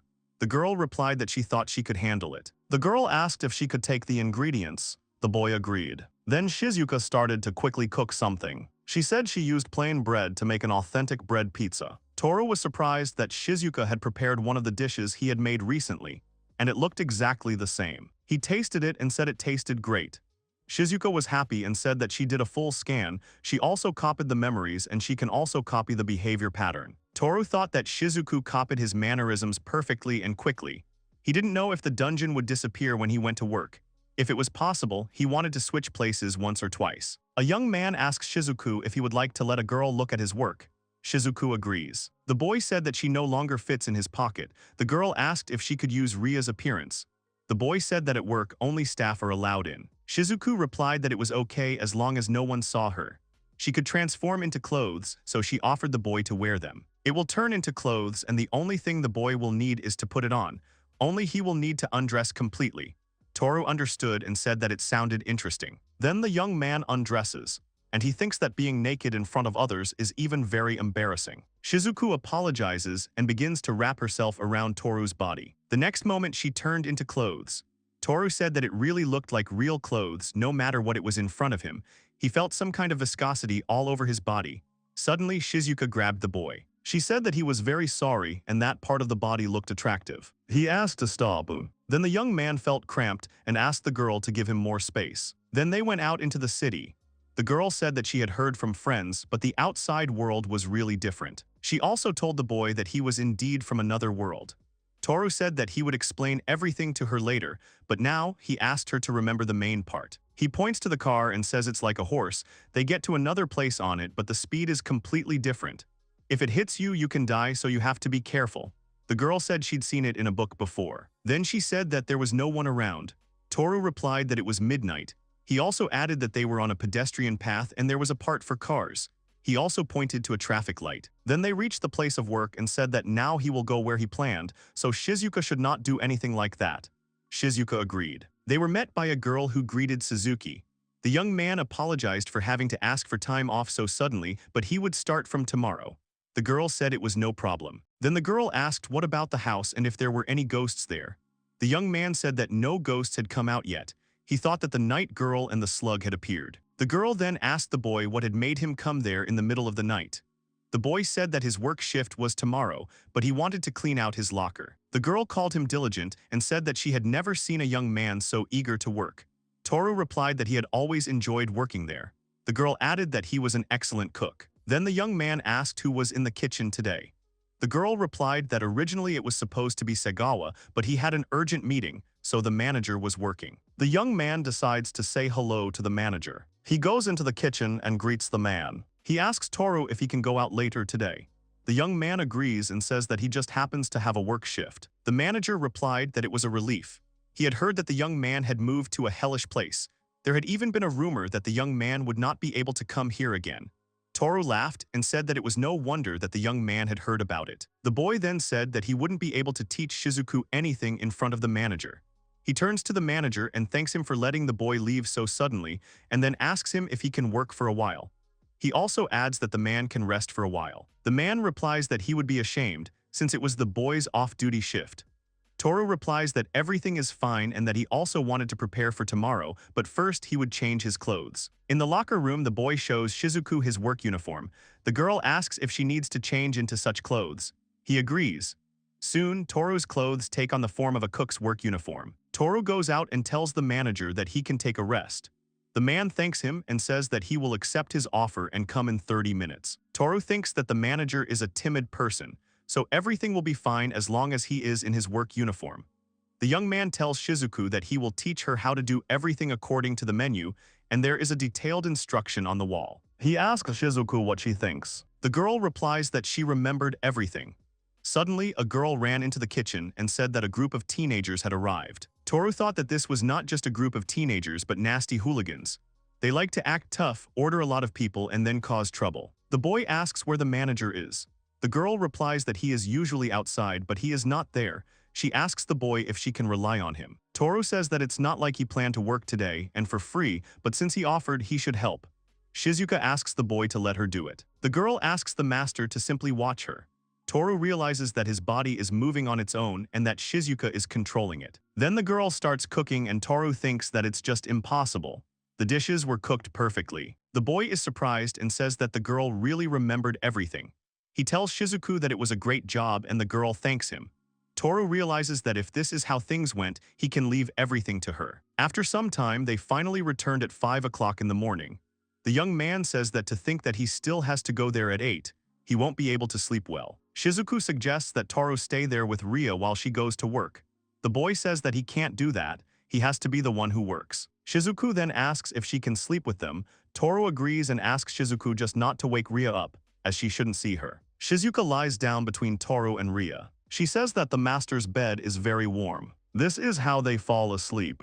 The next morning, Toru's alarm clock rings and he wakes up. The young man realizes that it is 10 o'clock in the morning, even though today he has a shift from 8 a.m. to 3 p.m. He is sure that he set his alarm for 7 a.m. Then he realizes that he had to receive the message that Shizuku sent him. Toru realizes that she went to work to replace him at work. The young man goes into the kitchen, where Ria was already. The girl asked the boy how he was feeling. The boy did not understand what the girl was talking about. Ria replied that this morning when the boy woke up, he did not go to bed because he did not feel well. The boy thought that Shizuka was copying him. The boy says he's fine and then asks Ria if she had breakfast. The girl replies that she ate the sandwich the boy made. Toru agrees with her and thinks Shizuka is adorable. Toru then says that he needs to go to a meeting of the sages, so he uses travel magic.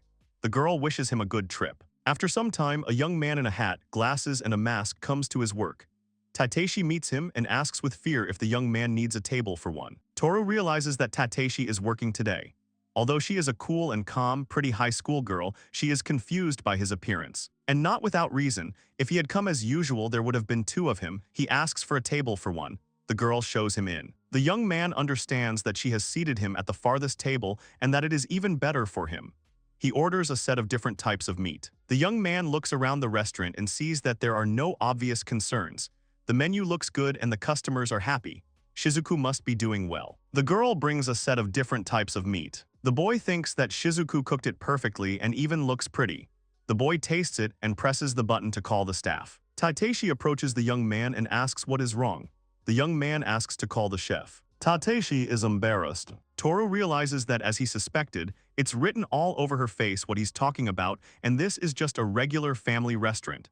He says that he needs to do this. He stands up and shouts that it is so delicious that he wants to personally thank the chef. The girl says she will call him right away.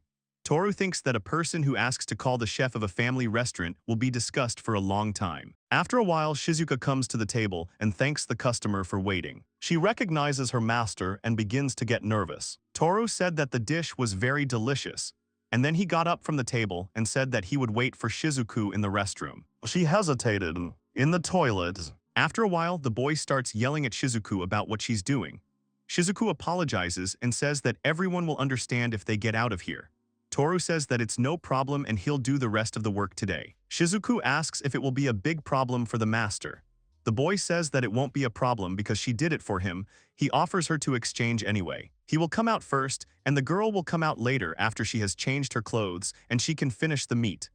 After that, the girl should go home immediately and make lunch for Ria, who is waiting at home. He's counting on the girl. After some time, the young man goes home and says that he is very tired. For some reason, he feels like the attitude towards him at work has improved. Even the usually cold Tatesha was nice to him. He thinks it's because of Shizuka. He approaches the house and realizes that if he enters the house now, there will be two of him there. He comes home and steps on something soft. The young man screams. Ria comes and asks him where he was hiding. He is very good at tucks. The young man starts laughing nervously. Toru realizes that Shizuka seems to have suggested a game of hide and seek to Ria so that they could easily switch. The girl says that it is her turn to hide. Toru apologizes and asks her if they can't take a break because he's really tired. The girl agrees and says that she'll fix her armor then. The young man sits down. Shizuka approaches him and apologizes to the boy for doing such a thing without telling him. The boy replies that everything is fine now. He will now ask Shizuku for help when he really needs it. He then asks the girl why she did that. Shizuka says that she heard from her friends that they should do everything for the people, and she also ate a lot of the master's food. The boy thinks that many white slimes don't believe in people anymore, but only Shizuka trusts him. Toru says that he will do his job himself, and the girl will help him with what he can't do. He strokes her. Shizuka says that it would be great if the master became the master of others. Toru laughs and asks how he would take care of everyone then. Later that night, Shizuka slipped back into bed after everyone had fallen asleep. At 2 o'clock in the morning, the hero wakes up. He gets up from his bed and is about to leave, when suddenly Shizuka calls out to him and asks the young man where he is going. The young man is surprised. Then he says that he needs to raise his level in the dungeon. Shizuka asks the boy to be careful there. After some time, the young man comes to the dungeon and sees a huge number of evil and dangerous slugs there. He does not understand what happened here at all. Toru realized that he had left the blue slime in the box earlier and had it really managed to multiply to such an extent. The young man already wants to leave, but he understands that he wanted to raise the level, and the situation is developing in the best possible way. He moves on. After some time, the young man wipes the sweat from his face and says that he was finally able to sort things out with everyone. He is shocked and realizes that he can't earn any more experience if there is nothing left. After the slugs multiplied here, his level increased after killing them. He eats the food and realizes that his health level has been restored. Toru also sees that his stats are gradually increasing, but he wants his level to rise even more. When he reaches the turn, the young man realizes that, as he thought, there are no more of them left. He wants to find another little slug and then notices the iron door. Toru remembers that Ria closed this iron door because she was being chased by monsters. Like his room, as long as it is closed, the dungeon is safe. Adventurers usually go to such places. Toru says that he needs to open the door, but will there be more monsters? He realizes that this could be dangerous, so he decides to take a look first. The young man opens the door and does not understand what it means. Behind the door, there was a stone wall. He doesn't understand why she's here. He's sure that's where Ria was headed, but he doesn't think she lied. Ria also said that a stone wall was preventing her from leaving his room, if he remembers correctly. The young man hears some knocking. He realizes that these are monsters. Suddenly someone shouted. A sorceress girl appeared from the wall. She pushed the boy and fell. Toru opens his eyes and thinks that this girl is a magician. He also looks at her and sees a sinister black hat and black robe with a wooden staff. She is definitely a mage. Suddenly the girl screamed and told the boy to close the door quickly, because the giant centipede was approaching. The boy turned the handle and started to close the door. He thought about the giant centipede chasing the girl, and he didn't know if he would be able to close the door in time. Suddenly, the centipede slipped through the door. The guy got scared. Toru realizes that she is huge and he cannot defeat her. At this time, the door closes and presses the centipede's body. Toru realizes that she is stuck. He says that now they need to crush her. The magician shouts that the boy will not be able to kill her, so he tells him to move away and she uses magic. The girl uses Inferno and sends a pillar of flame at the centipede. She lights up and starts screaming. Toru thinks this magic is just amazing. The centipede falls and stops showing signs of life. Toru turns around and sees the girl unconscious. He approaches her and asks if she is okay. Suddenly, the girl opens her eyes and screams at the boy to be careful because there is danger behind him. There was a centipede. She attacks Toru, who screams and hits her with a pickaxe. The centipede falls and Toru levels up. He was surprised by this. He hopes that the centipede is now dead. He realizes that it doesn't matter now. He approaches the girl and asks her if she's okay and if she hurt herself. The girl says that she's okay a little bit and then adds that the centipede was poisonous. Toru is surprised. He thought that the poison caused paralysis.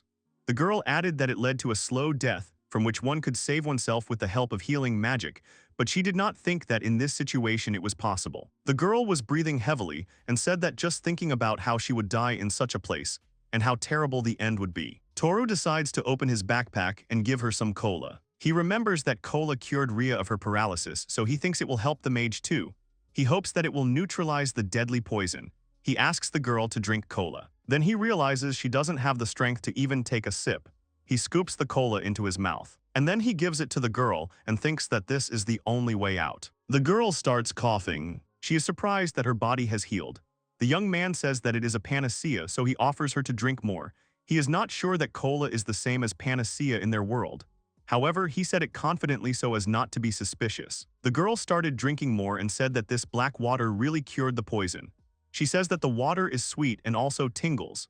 This medicine has a strange taste, and besides, she has never tried anything fast-acting. The young man said that he was pleased to hear that, but the girl was still weak. He had a safe place for her to rest. The girl looked at the young man suspiciously. The girl said that if the young man was going to do something to her, he should do it quickly. He was surprised. The girl said that he must be a criminal to live in such a remote place, not to mention his strange clothes. She doesn't have any jewelry and all she has is herself. She asks if that's really why he helped her. Toru is surprised. He told the girl that she was wrong. He had helped her before, but he swears that he did it to save the girl. He also says that it was the first time and already imagines how he will justify himself to Ria. He does not even understand why he is apologizing to her because she is not here. He says that, in any case, there was a misunderstanding. The girl asked if he really wouldn't treat her badly. She doesn't believe that someone can wear strange clothes and live in a dungeon without a good reason. She asks the boy who he is. Toru panics and says that he is a hermit who decided to live here to get away from the busy life outside the dungeon. The girl sighs and then extends her hand to the boy. Toru doesn't understand what it is and asks if they are really going to shake hands now. The girl asks if he wants to take her to a safe place. She is not yet strong enough, so she asks the boy if he could hold her hand. Toru picks the girl up. After a while, she apologizes. He was embarrassed. She apologizes for blaming him since he did save her life. Toru replies that it's okay and it's okay to help someone in trouble. The girl smiles and tells the boy that he is really kind. All she could think about was how to escape from the centipede. Toru replies that he is completely sure, but they are almost to a safe place, so the girl can relax. He also says that the safe place is here, behind the strange door. The girl sees a wall and says that there is nothing here except it. Toru is surprised and asks her how this is possible. He opens the door. He asks the girl if she can still see the door. The girl replies that nothing has changed. Toru is surprised and thinks that he passed through the passage when he carried Ria to his room, and what happened then. The girl began to panic and asked the young man if he would really do something to her. She demands that he let her go immediately. Toru silently began to rush forward. The girl was surprised and then she shrank and closed her eyes. Together they passed through the wall. The girl opened her eyes and was surprised that they had come to an unknown place. Toru realized that as he expected, all people except him only saw the wall. As long as he was in physical contact with others, they would be able to pass through the wall.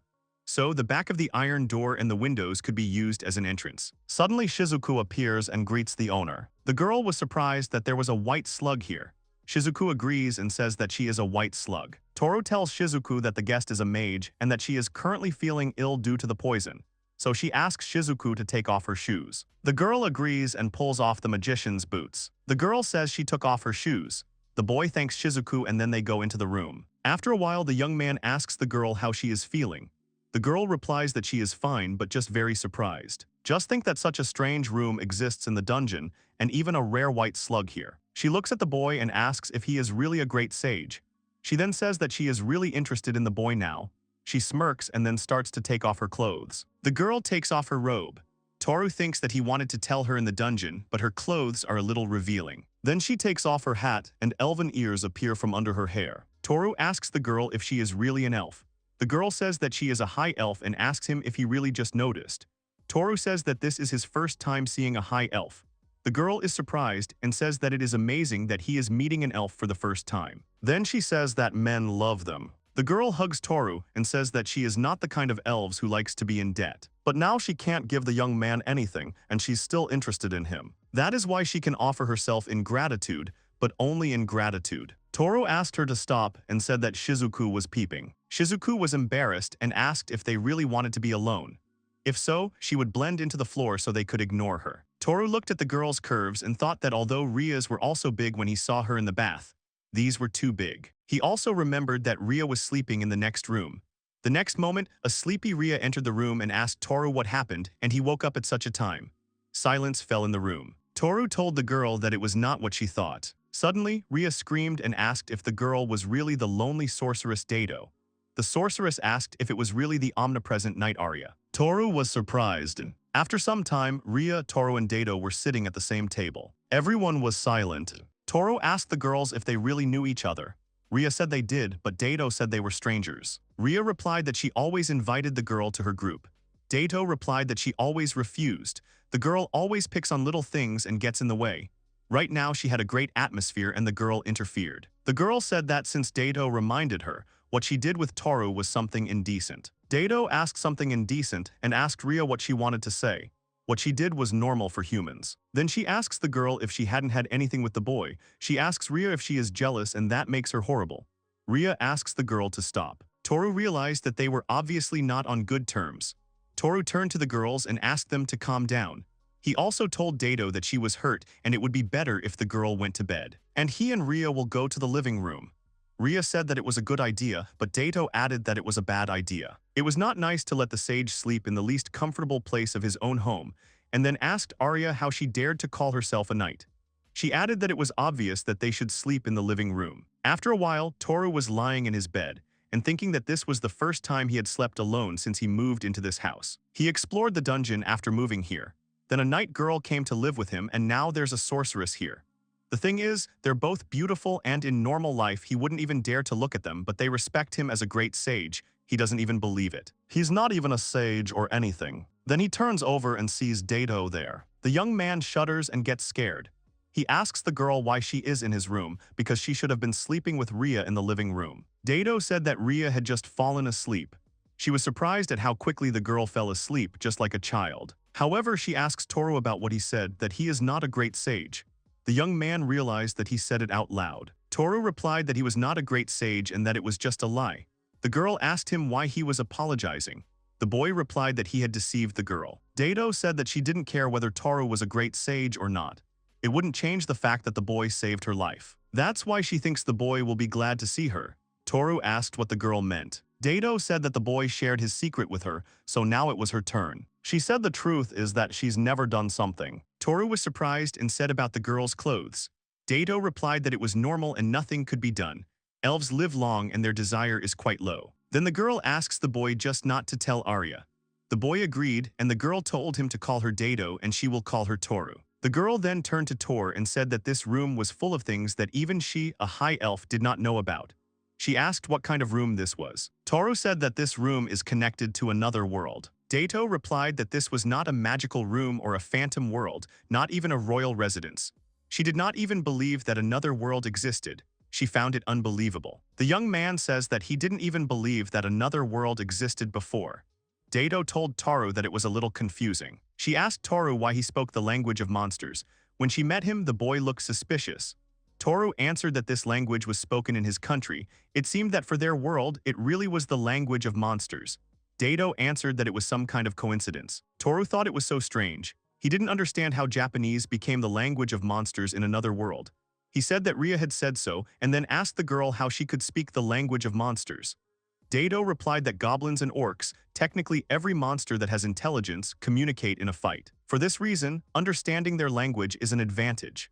Many adventurers who encounter such monsters seek out people who understand their language, but this does not mean that they can read or write their language fluently. Toru asked how they could understand each other. The language used by Dato and Ria is different from his. Their language exists only in their world. He always heard their voices in his head when they spoke. Dato replied that it was the language of understanding. Toru asked what the language of understanding meant. Dato said that it was the ability to translate the speech of others through telepathy. It makes it easier to talk to other people in different countries or even worlds. It is still important. Toru realizes that this is really convenient. Then Dato turns to Toru. Toru thought that the girl was going to continue what she had started. Dato began to beam and say that she wanted to see the boy's world. The young man then changes Dato's clothes and takes her out through the wall. Dato says that it seems to be true that she can only pass if she holds on to the boy. Then Toru asked the girl to put on a hat and hide her ears completely. There are no elves in this world, and it would be a bit problematic if the girl was found out. Dato pulls his hat down. Then the young man asked her not to speak so loudly, because telepathy was not used here. Then they go out and the girl is surprised and says that this is Toru's world, Japan. She said it was just wonderful. Suddenly a car drove past her. The girl got scared and screamed. Toru realized that this was bad and they ran to the side. Toru said that didn't he mention that you shouldn't talk so loudly? Dato asked what it was and that it was so scary. Toru thought that even at this time there were still a lot of people. As expected from a popular store, they decided to just take a walk. Dato turns to Toru and asks if all these bright things are really for sale. The young man agrees. She says that her eyes hurt for some reason. They decide to rest until the girl's eyes adjust. Dato is preserved. Then Toru notices something. He told Dato to wait, and he decided to step away and placed an order. He asked the seller to give him one chocolate with banana. Toru returns back and sees two young men approaching Dato. They told the girl that she was pretty. They asked her what was wrong because if she had problems they could help. Dato started to get angry. Toru approaches them and apologizes, saying that Dato is a foreigner and does not speak Russian. He asks if they need help. The boys answer that Dato is already with someone, although she looks like something happened to her. The boys leave. Dato said that they are very annoying, and how can they talk to a stranger so carelessly? Toru gives the girl a dessert and tells her to eat it to get back into a good mood. He gives her thin pancakes that are sweet and tasty. The girl looked at them and decided to take a bite. Suddenly she beamed and began to devour the dessert. The guy watched. The girl apologized and said that she herself did not realize how she ate everything. Toru wipes her face. He says that if she likes it so much, she can eat as much as she wants. The girl asked him not to laugh. Toru apologizes and says that she really liked it. Dato puffs out her cheeks and says that it's not that tasty and that she doesn't want to eat it. Toru asks if that's really the case. And then if she doesn't mind, he'll eat it all for her. He's about to take a bite but notices Dato's intense gaze. Toru says that he has already eaten his fill so he can share. Dato agrees. After some time they come to a shopping mall. Dato is surprised and says that there are many strange things sold here. She notices the clothes and realizes that Arya is wearing the same clothes. Dato says that she realized something. Toru asks what the girl realized. Dato says this is a place where clothes for bad men are sold. He made Ria wear such clothes. The girl called Toru bad. Toru said that the girl was wrong. It was an experiment. Japanese food and clothes have a special effect in the dungeon. Dato was surprised. Toru said that he hadn't tested it with clothes, but food increased his readings. Dato said clothing may increase the readings. Toru said that Ria is still afraid to go back to the dungeon, but if she wants to go back, he can buy clothes to test. Also, he promises that these clothes will suit her and he is confident. After some time, they buy clothes. Dato says that Japan is amazing. The shops are big, the food is delicious, and all the things are so cool. Toru replies that he is glad that the girl likes it. They enter the house and Ria is still peacefully sleeping. Toru said that thanks to this nothing happened. Dato agreed and said that she was indeed sleeping soundly. Toru asked about Ria if Dato really didn't hate Ria. Dato said that she was annoying, it brought a lot of trouble, but at least she wasn't a hypocrite. Toru said that then they could become friends with her and not fight. Dato said that it didn't mean she wanted to be friends with her. The young man asked her not to say that because it was a good chance, especially when they were in the same house. Dato replied that only when she was in a good mood.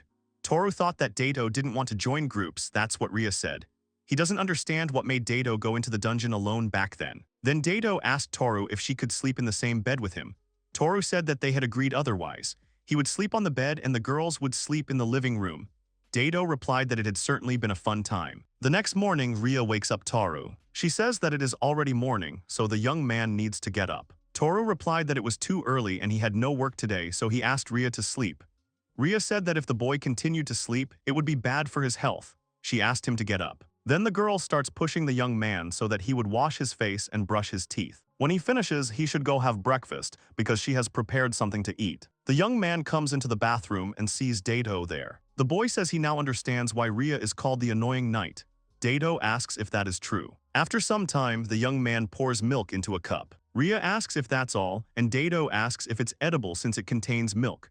The boy tells them to try it since it also contains dried fruits. The girls try it and say it's really delicious. Dado agrees and says it's very sweet and delicious. Ria replies that to think that there is something that is so easy to make and yet so delicious.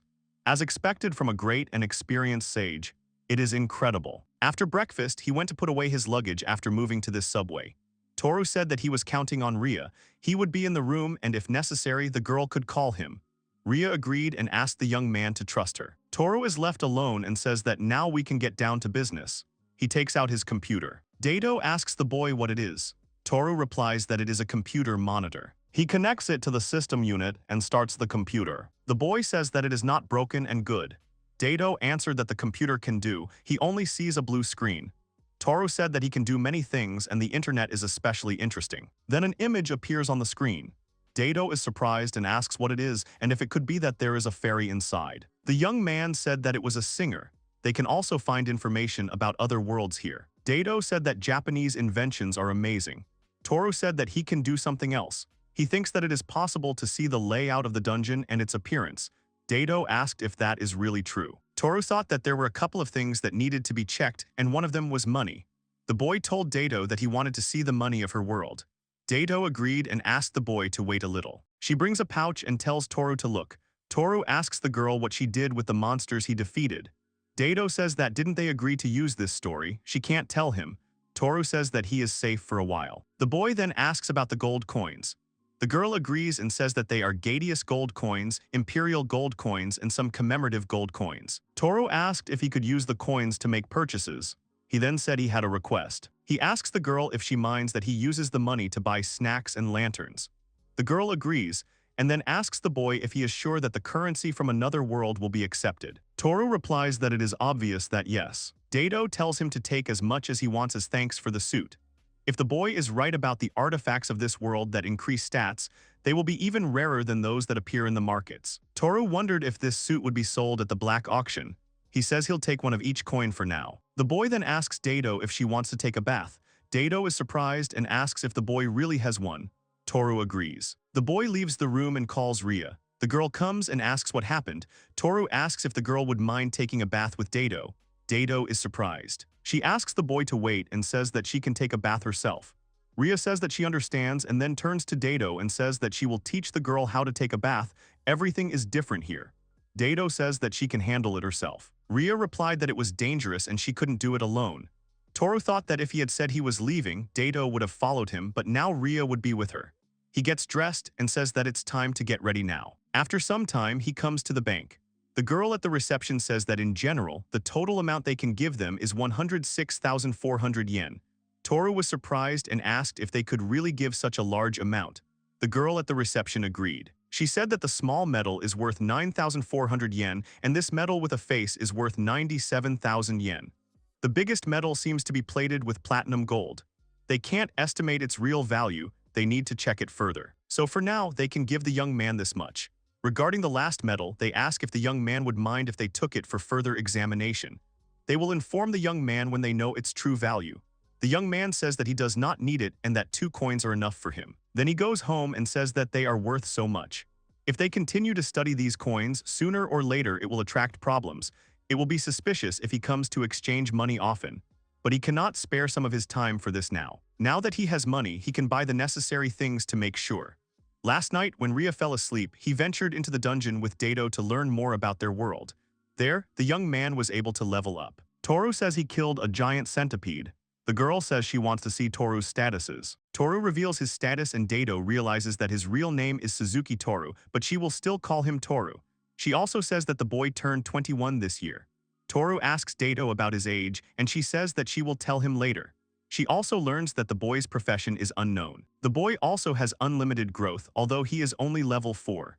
Toru says that he has had this from the very beginning. Dado says that it is amazing that she tried everything to have such a skill. Toru is happy. Dado says that Toru's life is short. Toru asks what Dado means.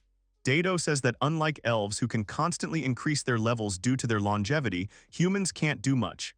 There's a very high chance that they'll die before they reach their level cap. Toru sighs. Dado said that the big centipede that the boy met is not so easy to defeat for someone who is level 1. Moreover, the chance to meet it is rare for a beginner. Toru replied that he was lucky there then. Dado said that this status reflects the main growth of the youth's activities. It is completely different from the growth of the profession. In the case of the youth, the lack of a profession means that the youth cannot do anything yet, but his profession can be anything. It depends on his efforts. He can develop attack skills, magic, and support skills. But for that, he needs to level up and also learn a lot of profession. Toru says that it's time to look at the girl's status and that she should not forget to take off her robe so that he can see what's underneath. The girl takes off her robe and is in a swimsuit. The girl said that it was embarrassing and asked the boy to stop looking at her. The girl looked at the stats and said that her defense had increased by 200 and her level cap had increased. Toru said that he wanted to see it too. He copied down the girl's characteristics and said that she was 221 years old. Dado said that elves can live up to 1,000 years, which is like 20 years in human years. The boy said that Dado had almost reached her level limit. Dado said that he was wrong. She had reached her limit a long time ago, but after she put on this swimsuit, the limit increased. It's strange that such elastic clothing has high protection ratings. She says that these clothes are wonderful. Dado said that she was sure that these shorts also had a special effect. She would change and check. Toru was surprised that this should happen here and now. Dado asked the young man to turn away for a second. The girl changed her clothes and did not understand why this was so. She said that her level limit has not decreased even now that she is not wearing a swimsuit. The boy asked what the girl meant by that. Dado said that she meant that it wasn't the swimsuit that increased her level cap. There had never been a time when the level cap increased on its own. Toru was surprised. Dado said that the effect of the unlimited level is still not fully understood, but she thinks the reason is different. Dado and Toru's lips touch. Toru is surprised and asks what just happened. Dado says that she was right and her conclusions are correct. Toru asks what happened and then points to the girl's clothes. She froze. She was embarrassed and apologized to the boy. Toru replied that it was nothing and asked what happened. Dado said that when they did something, her level cap somehow increased. She checked that it had increased and now the value was 49. It seemed that when someone kissed the boy, they would gain unlimited growth. The boy asked if the ability of unlimited growth was really possible. Dado said that she had never heard of it back then either. Perhaps it was because the boy lived in this world, or it was the ability of the skill itself. Toru said that there was not even a description of the skill. Dado replied that there were some skills that required a high-level appraiser to be seen, she knew. Toru asks if the girl is saying that there are abilities that he has and not only that. Then the boy asks Dado what she is doing. Dado asks if the boy can't see that she wants to kiss him.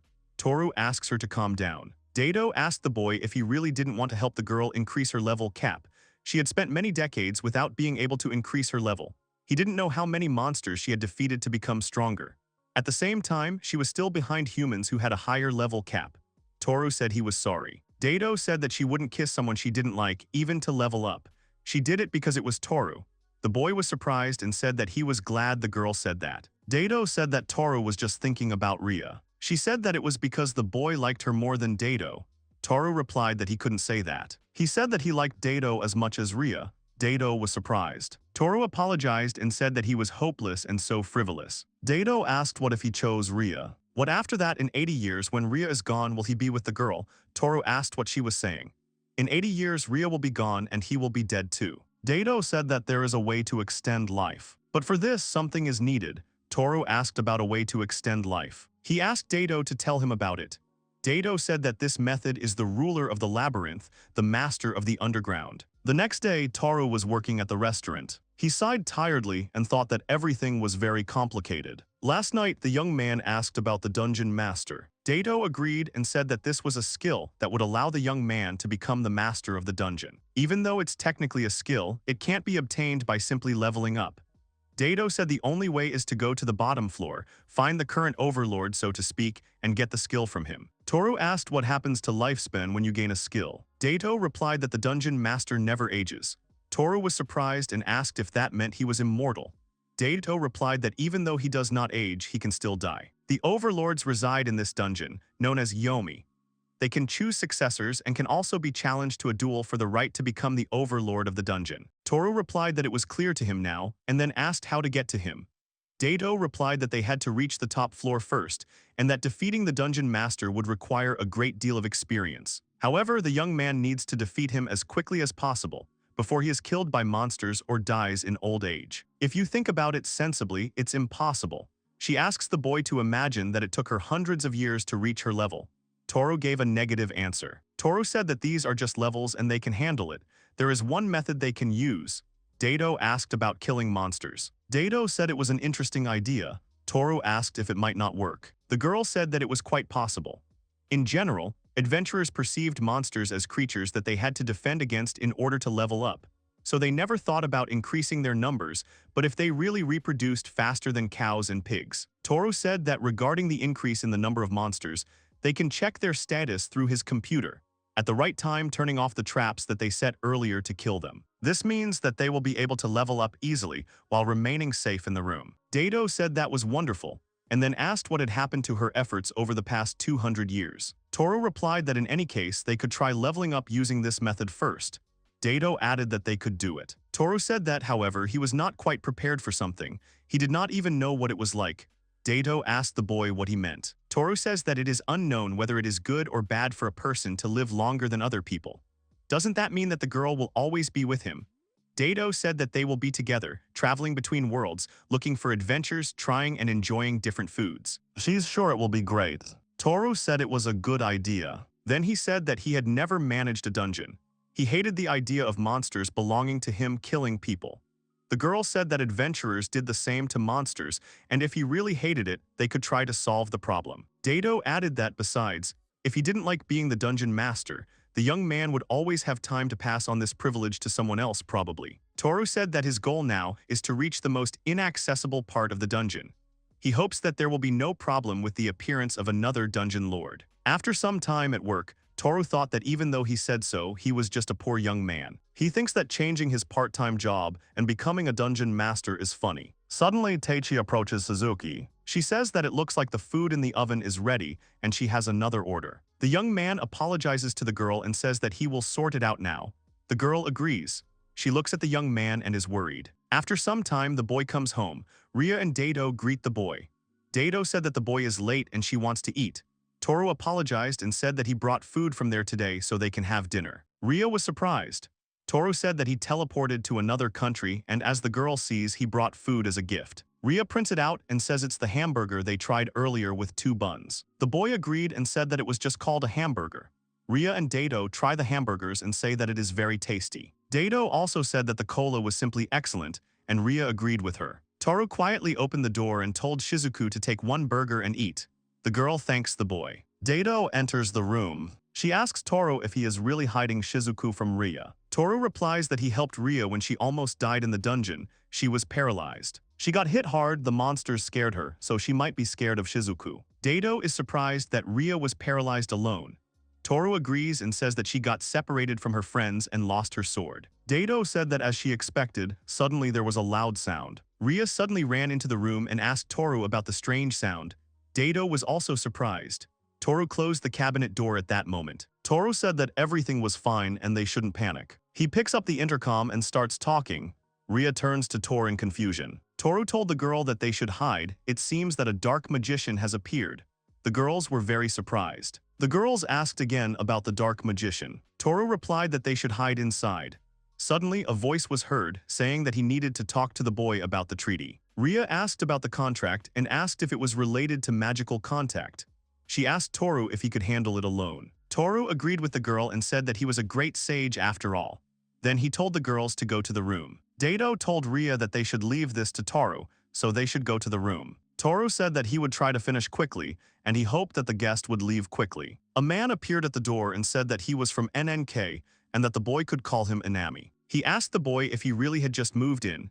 Now would be a good time to discuss the cable contract. Toru said they couldn't just barge in like they were at home. Toru realized he had forgotten to lock the door when he came in. Toru said that he doesn't have a TV and the internet is enough for him. The man asked if the boy really wanted him to believe that he didn't have a TV since there was plenty of room. Toru said that he wasn't lying and there was nothing there. The man apologized for disturbing him and began to break into the house. He said that if Toru didn't have a TV, there shouldn't be any problems. He would inspect the boy's house and it wouldn't take long. Toru said that you can't go into the house. He asks the man if he really thinks it's okay to just walk into someone's house without permission. Toru didn't understand what was wrong with this man. He pushed him away, even though Toru had leveled up and his strength should have increased. Suddenly, Ria appeared and asked the man what he was doing with Toru. And then she pushed the man so hard that he flew to the side. Toru turned to Ria and said that he thought the girl was hiding. She pushed the boy back. The boy asked if the man was okay. Toru thought that it was as expected of Ria, with her high level of hand-to-hand combat. He hoped that the man was alive. The man woke up and said that he was in a lot of pain. He stands up and says that he may not look like it, but he was a rank 9 in sumo and he had to say that the punch was pretty good. Toru was surprised and thought that rank 9 sounded scary. The man gets angry and says that judging by the way the boy is trying to avoid inspection, there is definitely a television here. Toru said there is no TV here. Suddenly, Dato appears and uses lightning magic on the man, stunning him. The man falls. Dato asked the boy not to worry because there was no harm done. She simply used a spell to shake his consciousness a little. The man regains consciousness. Dato was surprised by how the man could move. The man says that it surprised him, and could it be that it was statistical electricity? Toru wondered if the man was really human at all. The man put his hand on Toru's shoulder and said that he had to make sure about the television anyway. Toru asked if the man really still wanted to see his house. Toru sighs and says that the man can look around his house. He understands that the man does not want to leave. If things get worse, the two will kill him. The man says that everything is fine. He begins to look around and check the young man's house. He goes everywhere. He says that there really is no TV here. Then the man says that he has not checked the locked rooms yet. Toru asked him to wait. The man wondered what it was and whether he really hid the TV here as he thought. Toru thought that behind this door were the books he hid from the girls. Toru whispered the reason to the man and he laughed. He said that it was normal for an unmarried man to have 1 or 2 dozen magazines. He told the boy not to worry and that he would not steal his collection. Toru was surprised. Then Toru asks the girls to leave the room first. He doesn't think Shizuka won't hide. Ria asked if everything would be okay, since there were grimoires among them, and could it be that the dark mage's goal was to steal them? Toru said that everything was fine and let him do as he wanted. After a while, the man comes out upset and says that there really is no TV. Toru replies that he said so from the beginning. The man he answers that he will not give up. He will be here when Suzuki buys a TV.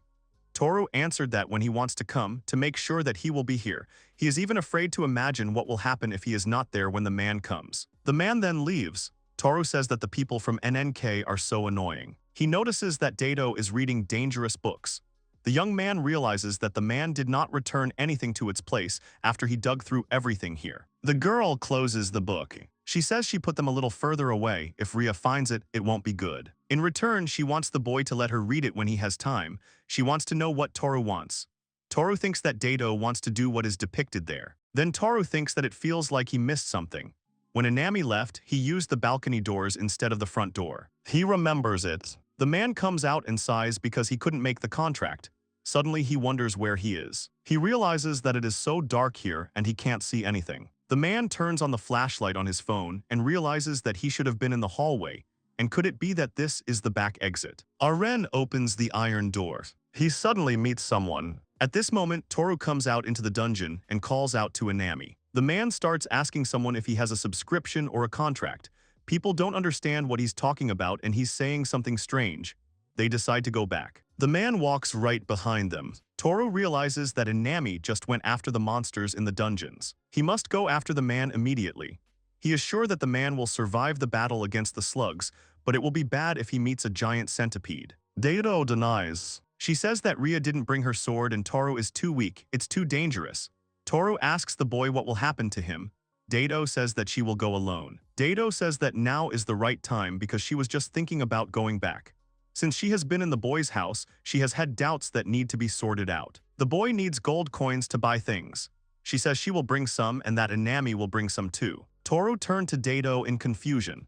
The girl asked him not to make such a face because she would be back soon. Toru replied that he understood, but since that was the case, he would help her pack her things. After a while, the young man gives the girl a bag and says that he put food and drinks as well as cosplay clothes. Dado thanked him. The young man told the girl to come back safe. Dado said that was a given. They had talked about living together for the rest of their lives. She also said that she would bring Inami, they just had to keep the door tightly closed until the monitor worked. The boy agreed. The girl smiled. The iron door closed. Ria said that she hoped Dado would return soon. Toru agreed. Ria also spoke about Inami and added that she hopes nothing happens. It had been a week since Dado had gone underground. Suddenly, the bell rang and Toru thought that it seemed like it. Toru apologizes and says that his hands are a bit busy right now, so can they open the door? He realized after the Inami incident that he can't open the door from the inside even if the bone comes, since it's connected to the dungeon. A courier comes into the room and says that a delivery has arrived for the young man and asks him to sign for it. The young man signs and thanks the courier. He then sighs and says that the box has finally arrived. Ria asks Toru what it is. Toru says that these are special artifacts. All the money he got from selling the coins has been spent. But as long as he has this, he can finally remake the dungeon. First, you need to install the cameras and the voice recorder, then connect the cables to them. Toru asks Ria to look at the screen. The girl agrees. She looks at the screen and then takes the camera. The girl is surprised to see a young man on the monitor. Toru asks her. Ria said that just now the room with the tatami was there and suddenly Toru appeared. The young man realized that the camera was working. He says that at least it should work. The problem now is how to move the cables into the dungeon. Since he rents an apartment, he can't drill a hole in the wall, nor can he keep the door open all the time. He has only one way in mind that should work. He sees a pipe from the air conditioner.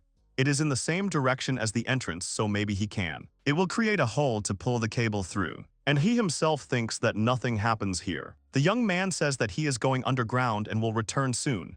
Ria agrees. He looks around the dungeon and says that if they are connected, then the cable should be here somewhere, but it is not here. He says that this can't be and was it all pointless. Then the young man says that it is too early to give up. This room is connected to both the dungeon and the apartment, but when the door is open from the inside, it is connected to the dungeon. When the door is open from the outside, it is connected to the apartment. If the door is closed, then what is it connected to? He heard Anima's voice before he opened the door. In other words, it is connected to the apartment. If he opens the door from the inside and leaves it open, it might be connected to the dungeon. The pipe may be connected to the dungeon. Toru says he's going to the dungeon again. Then he discovers a wire on the wall. He also brings the camera and connects it. All that's left is to check if the cable is connected when he closes the door. The young man runs to the computer and asks Arya what's wrong with the camera. On the screen, he sees a dungeon. The cable is still connected to the other side. The boy says they did it. Ria says she doesn't quite understand, but she's glad. Later, Toru prepared the other cameras. He placed them in front of the entrance, in a huge open area and also in front of an iron door. He placed them in different places. Ria says that with this the boy will be able to see what is happening in the dungeon from the room. The boy agrees. Ria says that it must be a high-level magic that can see from afar, just to think that the youth can use such an artifact.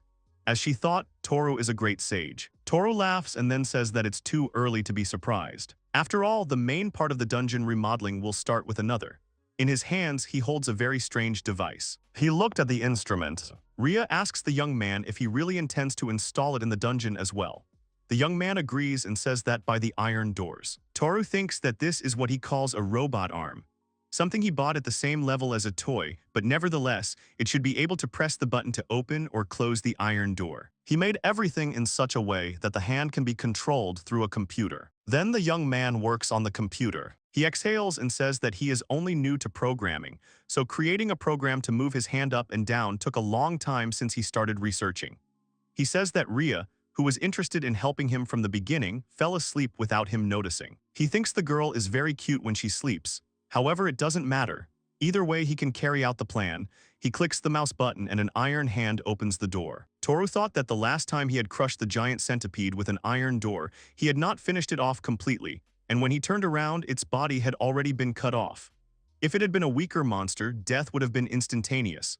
If the door could crush the centipede's head, it could defeat it. He calls the monster in. On the camera, he sees the slime approaching. The boy presses the button and the door closes, squashing the slug. The young man thinks it worked and then decides to continue. After a while, he says that something is really bad. It only worked well with the first monster. Since then, many slugs have entered, but most of them have left before the door closes. It seems he will have to defeat all the slugs that passed by the door. After a while, he comes out. He sees slugs near the body of the centipede. He realizes that they are attracted to the corpse of the centipede. The corpse is mostly digested, so you need to think about what other bait to make. If this is the only thing that can attract slugs, then its level won't increase much. He's thinking of something that other monsters will like better than slimes. Something so good that they won't notice the traps. He thinks it's time to go shopping a bit. Toru goes outside dressed as Shizuku. The girl says that the shop is big and dazzling. Toru thinks that to find out what monsters like the most, it's better to ask them. He asks Shizuku to transform into his clothes. The boy then asks her that if she likes something, she should just tell him. Shizuku agrees and says that she will try her best. They walk around the store. Shizuku said that everything looks very delicious. The boy says that when they attack a person, the monsters think it's meat. Shizuku says that she also likes the favorite dishes that the master takes. Toru thinks that Shizuku is too cute. He says that the monsters like Japanese food, so he will buy a little bit of everything. He decides to buy fruits, vegetables, meat and snacks and try them all out. He turns to Shizuku and says that since he made her come, he will buy her anything she wants. Shizuku asks if this is true. Then she says she wants a collar. Toru asks if she really wants to wear the collar, but slimes don't have necks. Shizuku replies that it means he will wear it in human form. It was written in a thin book that if he wears the collar given by the master, it is proof of his affection for you. Toru thought that it was true that Shizuku was like a pet, but the collar in human form was not very good. He cursed that his brain imagined Ria. Toru suggests that the girl choose something else today. He thinks that it seems that Shizuku absorbed some not-so-good information from these books. Shizuku agrees. Then he looks at the store and thinks about the pets. He wonders if these products can be used as bait. After some time, he comes to the dungeon again. The young man lays out the food and says that he will put the food in front of the door. Then he decides to put cat food in. If he uses it, the monsters will gather around and jump in. Shizuku says it smells delicious, then asks what it is. Toru says it's animal food. If a girl likes it, then other monsters should like it too. Night has come. Toru sits down at the computer and decides to open the door. The iron door opens. Toru said that it simply couldn't be. The giant centipede and the giant mouse appeared. Not only them, but also ghost mushrooms, and there are also many slugs. It seems that almost everyone was attracted by the cat food. He then decides to close the door and tells the monsters to stay put. The door closes and Toru says it worked. His level also increased. Shizuku told the owner that it was just wonderful. He decided to go to the dungeon and check it out. Later, the young man learned that his level had increased by 2 and he had defeated everyone in an instant. Then he noticed something special. If there is no direction in the work section, it means he cannot master various skills. This is what Dato told him earlier. The boy wonders if he can view other people's statuses this way. He will try it on Ria when he has the opportunity. If he continues to do the same and increases his level, he will be able to defeat the huge centipede with one blow. It can be argued that clicking the mouse counts as an attack. After some time, the young man decides to replenish the bait. He comes home and sits down at the computer, ready to continue leveling up. However, he looks at his phone and realizes that it is very late. Toru thinks that his part-time job starts at 9 in the morning and he should sleep more, but he decides to defeat the monsters one last time and then go to sleep. The boy says that it was close and they ran away at the last moment. Then the young man decides to try again. After some time at work, the young man was very rumpled. Finally came to work after a sleepless night, but he had increased his level a lot. Suddenly, Tateshi turned to the young man and asked him to quickly prepare the salad. Toru thought he should hurry up and level up. Decorating a salad doesn't level him up. If only he could level up while working. If he recalls, he was once addicted to games. Already at home, the young man types free software and devices for auto-clicks on his computer. He is surprised that there were so many programs. In a computer game, using a program, you can automatically grind the level and items. Such programs are called bots. For using bots in the game, you are banned, but here in the dungeon, there is no one who would control it. Manually pasting may bring more success, but they only have 24 hours in a day, and with work and sleep, productivity will be on a whole other level.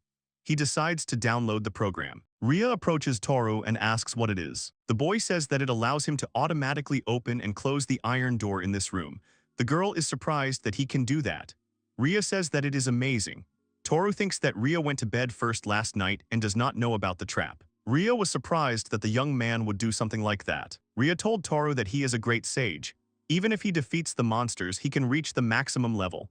The youth replies that in any case, for research purposes, increasing the number of monsters can help adventurers. She did not expect this from Toru.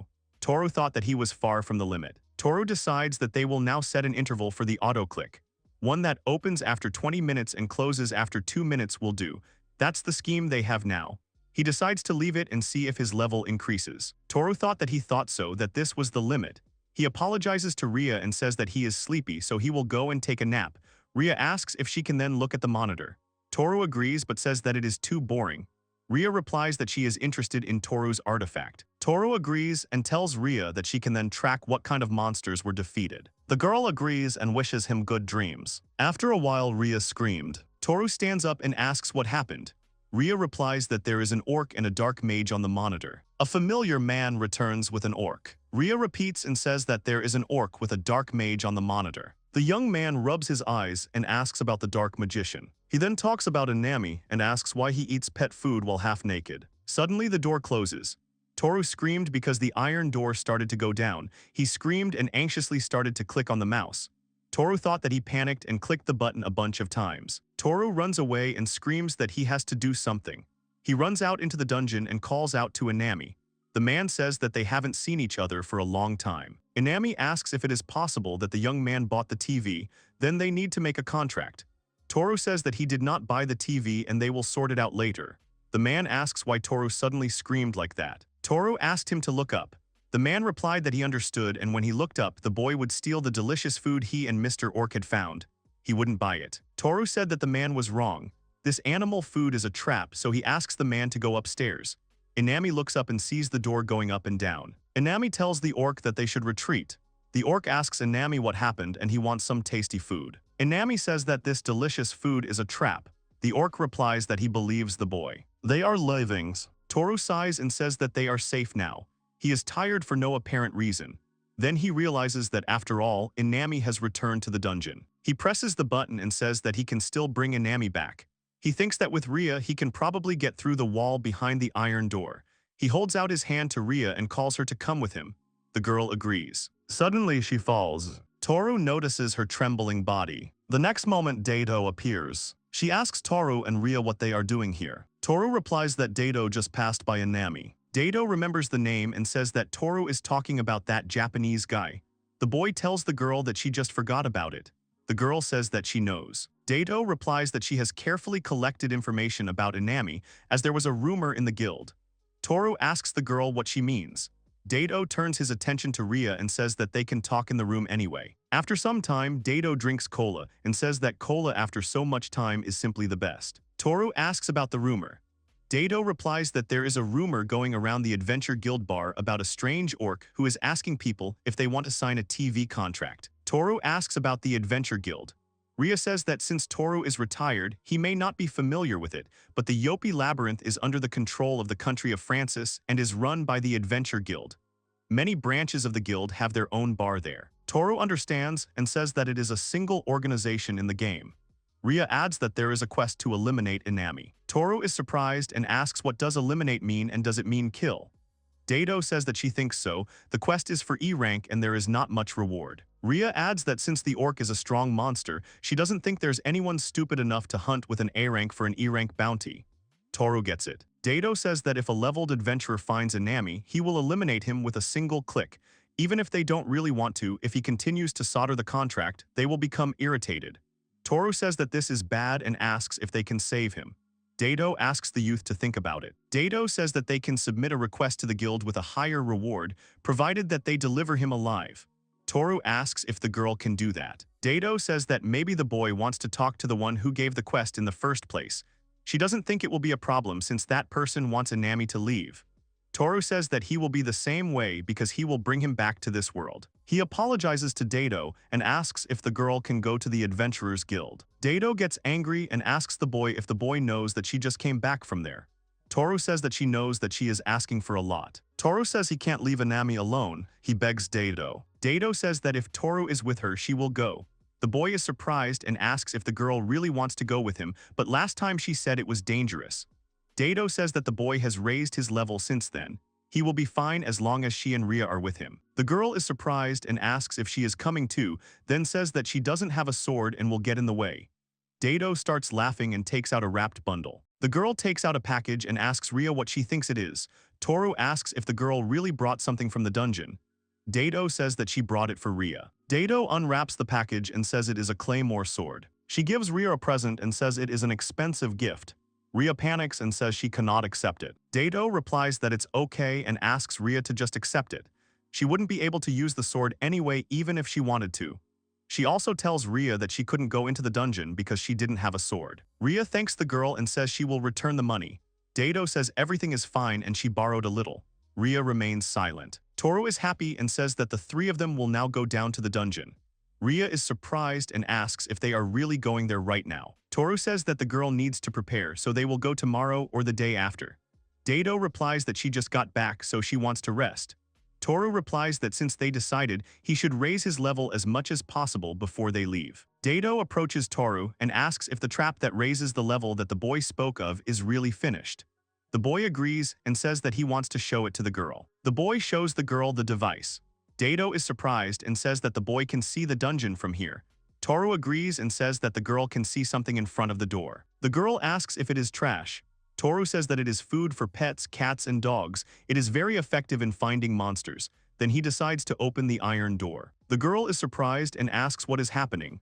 The boy suggests that she just watch and sees that a centipede has appeared. Dato says that it is a giant centipede and that they must defeat it before it attacks. Toru asks her not to panic. Then he slams the door. Toru says that he leveled up. Dato is surprised that he leveled up like that. Toru agrees and says that it is also done automatically, so he can level up even when he is sleeping. It was dangerous and he couldn't do that when Anami was here. Dato asks Toru what level he is now. Toru says he is level 9, although he is now level 10. The girl is surprised and asks if he is really level 10. Toru says that he stayed up all night and leveled up. Because of the part-time job that was during the day, he was very tired. Dato started crying and saying that it was unfair. She had to fight monsters to the death to reach level 10, and it took a long time.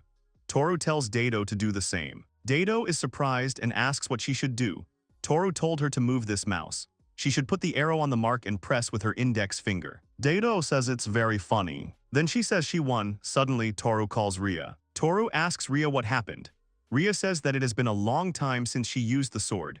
She would like to practice the strike given by the sword in the dungeon a little. Toru says that's a good idea. Toru asks if he can watch. Ria apologizes and says she wanted to practice alone to focus. Ria apologizes for being selfish. Toru said that everything was fine and asked Dato not to click anymore. Dato stopped. A little later, Toru said that he would return in about an hour, and until then the girl could not return to the room.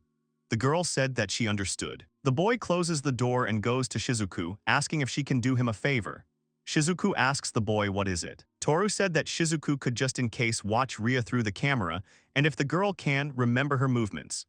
If Shizuku, who can remember all of Ria's movements, controls his body, then he will also copy Ria's movements. Shizuku said that she understood and would do her best. Toru replies that he will go and buy some dinner, and then asks the girl if they will watch the house. The girls agree and wish him a good trip. After a while, Toru says he splurged and bought some good meat. Dato is back, so he decides to make some delicious sukiyaki. The boy comes back and says he's home. Suddenly, Dato and Shizuka appeared and said that something bad had happened. Toru asked what happened and why the girls were panicking. Suddenly, they say that Ria has passed out in the dungeon. Some time ago, a girl thanked Ria for being part of the Katja household. Ria told the girl that she was not worthy of these words. The girl said that she was no longer Ria's mistress, so the girl should not be modest. Ria remained silent, but the girl hugged her. She said that she and Ria were almost the same age and had grown up together since they were young, so the girl was like a sister to her. Ria was shocked by Monika's words. Monika asked Ria not to make such a face. Since she is leaving today, Monika wants the girl to smile and say goodbye to her. Monika added that it was nothing compared to the loyalty that House Eldrax had served them with, but she would like the girl to take the sword. After some time, Ria wakes up. She gets up from her bed and looks at his hands. At this time, Dato told Toru that everything was okay. She had no physical injuries and her breathing and pulse were normal. Toru breathed a sigh of relief. He asked the girls why Ria fell. Shizuku replied that they were looking after her. She was holding her sword and then stopped and suddenly fell. Dato added that this is most likely a mental trauma. Toru spoke about the mental trauma and added that as he thought, she must be afraid of the dungeon. He thought that since Ria went out alone with a sword, she would be fine. Dato replied that it was not so. Ria wanted to go alone to overcome her fear. This is trauma. If so, it would be better for Ria to stay here safely and take her time to heal her emotional wounds. Dado says that Ria's trauma may never heal. Toru is very surprised. Toru asks the girl what the reason is. Dado says that the rumor in the Adventurers Guild wasn't just about Inami. She says that there was another rumor, and if it was true, then the problem was deep-rooted. Toru was surprised and asked if this rumor had anything to do with Ria. He asks Dado to tell him about it. Dado felt a little awkward. Suddenly Ria appeared and said that she wanted to tell him something. They were surprised, and Toru asked the girl if she could get up in her current state. Ria replied that it was fine and apologized for bothering her. Dado told Ria that she didn't have to force herself to talk about it if she didn't want to. Ria replied that she had to tell him about it. She wanted Dado and Toru to listen to her story. After a while, they were all sitting at the table. Ria said that in order to tell them why she became like this, they first needed to know why she became an adventurer. She was born into House Eldrax, a family of military nobles who had served House Katja for generations. Their duty was to lead the knights of the noble Katja family. But no sons were born into the Eldrax family, and Ria became the head of the house. However, at the time she was born, the Katja fiefdom was suffering from endless droughts, which led to economic problems. However, strangely, only girls were born in the Katja household. The female head of the Eldrax family was forgiven because they were not of such noble blood, but despite everything collapsing before their eyes in that family, they could not allow a woman to lead it. They became poor and were not blessed with an heir, and as a result, their lineage was cut short. The last of the Katja line, Monica Katja, married a duke, and thus the Katja line ended. At 16, Monica was to become the duke's bride. Monica gave Ria her family heirloom, a sword, and so Ria lost the mistress she served. However, even if she no longer serves the Katja family and she is not a knight, she is not able to throw away her loyalty to the Katja house. She thought about what she could do and decided. She decided that she would help the impoverished orphans born in the land of Katja back in those days and support them financially. So she decided to become an adventurer and earn money in the dungeon. The sword given to her by Monica to protect what was left of the house of Katja. That's why she became an adventurer. Dado said that the girl had changed a lot and had gone from being a knight to an adventurer. Ria replied that since the only thing she could do was control a sword, she had decided that it was better to use her body rather than her head. Toru agreed and thought that Ria's body was very trained and it was better to use it than her brain. Dado said that there are many adventurers who are scum and criminals. So there were rumors about a beautiful and strong former knight girl who registered with the Adventure Guild. Ria said that Dado was also popular, but even so, it was recommended to form a group to go into the dungeon. She heard about a sorceress who explored everything alone. Dado said that everything was fine and that she had enough skills and experience to explore alone. Toru replied that the girl had almost died when he found her. Toru said that he understood why Ria became an adventurer, but that sword was very important, but she didn't have it when she lost consciousness. Ria agreed and said that she would now tell about it and everything that happened before she met Toru. Some time ago, when Ria had not yet met Toru, the adventurers thanked Ria for her help. The girl replied that it was not necessary and that they were safe. Ria says goodbye to the guys and sees Dado, who is sitting at a table in the Adventurers Guild. The girl approaches Dado and slams her hands on the table. She greets Dado and asks her if she would like to join her party. Dado sighs and says that she has a curious night again. Ria asked Dado not to say that and asked her to go on a raid together. It would be safer and more effective than going alone. Dado said that it was Ria again with her guild leadership.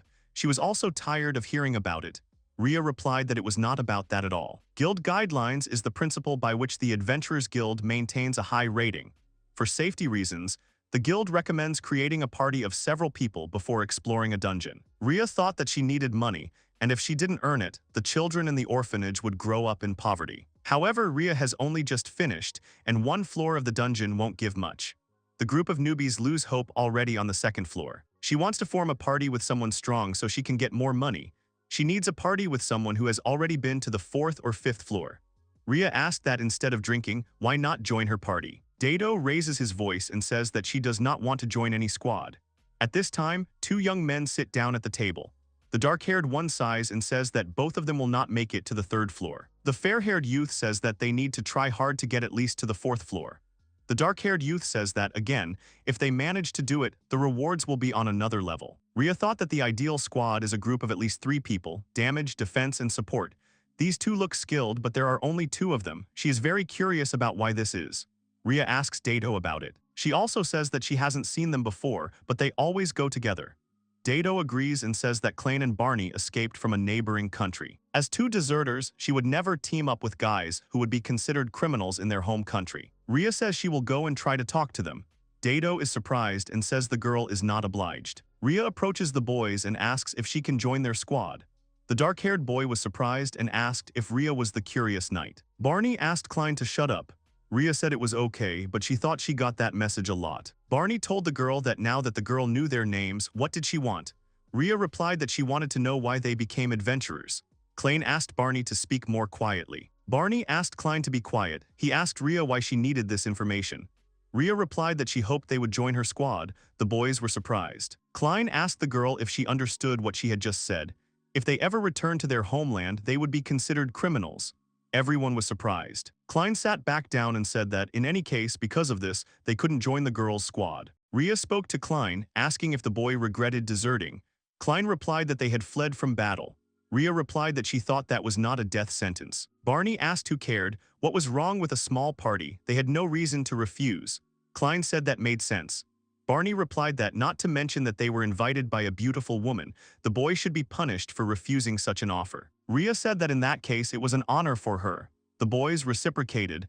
Dato looked at them suspiciously. After a while, each of them went to the dungeon in a good mood. Klein was a swordsman who was quite experienced. His strong swings were very good. Barney is a mage. He claimed to specialize in support magic, but his destructive magic was also quite good. Ria was in the vanguard and blocked the enemy attacks. Klein dealt blows to them and Barney finished them off with his magic. It was a well-balanced squad. After some time, they were relaxing in a tavern. Klein said that today's raid was a great success. He just can't believe that they found such a rare artifact. Barney said it was because there were 3 of them. Arya seemed to be attracting Lady Luck. Ria laughed and asked the boys not to talk nonsense. Barney said that in any case, behind Arya they were like behind a stone wall. Before her, he was tanking with 0 defensive skills. Naturally, everything started to go smoothly. Klein said that when the rats attacked them and started doing damage, Arya got into trouble because he didn't attack them right away. Barney replied that luckily he was able to mow them down with his magic. In any case, he thinks he's a good party member. Ria said that's true and she thinks the boys are good. Ria asked if it was possible that she had said something strange. Klein looked confused and said that everything was fine. He added that more importantly, he had been thinking and why didn't they go to the 5th floor. Ria said it was too dangerous for them. It would be safer to stay on the 3rd and 4th floors. Klein said he thought they could and besides they would get more money on the 5th floor. Ria thought about the money. She smiled and agreed. The girl added that in that case, why don't they find another person for the squad? Klein got angry and asked Ria if she really thought anyone would want to join. Barney asked Klein not to say that. Klein apologized. Ria asks why they don't try. Klein asks if that's really the case. Ria says it would only be on the condition that they leave immediately if danger arises. Barney agreed and said that if things got too hot, he would beat them and drag them home if possible. After some time in the dungeon, Klein's sword broke. Klein got angry and said that it was a cheap piece of junk. He doesn't understand why there are so many goblins in the dungeon at the very beginning of the 5th floor. Klein said their territory was supposed to be further away. Barney said talking wouldn't help matters, and now he's asking him to do something. Suddenly, the goblin attacks Klein, but Ria appears in front of him and protects the boy with her shield.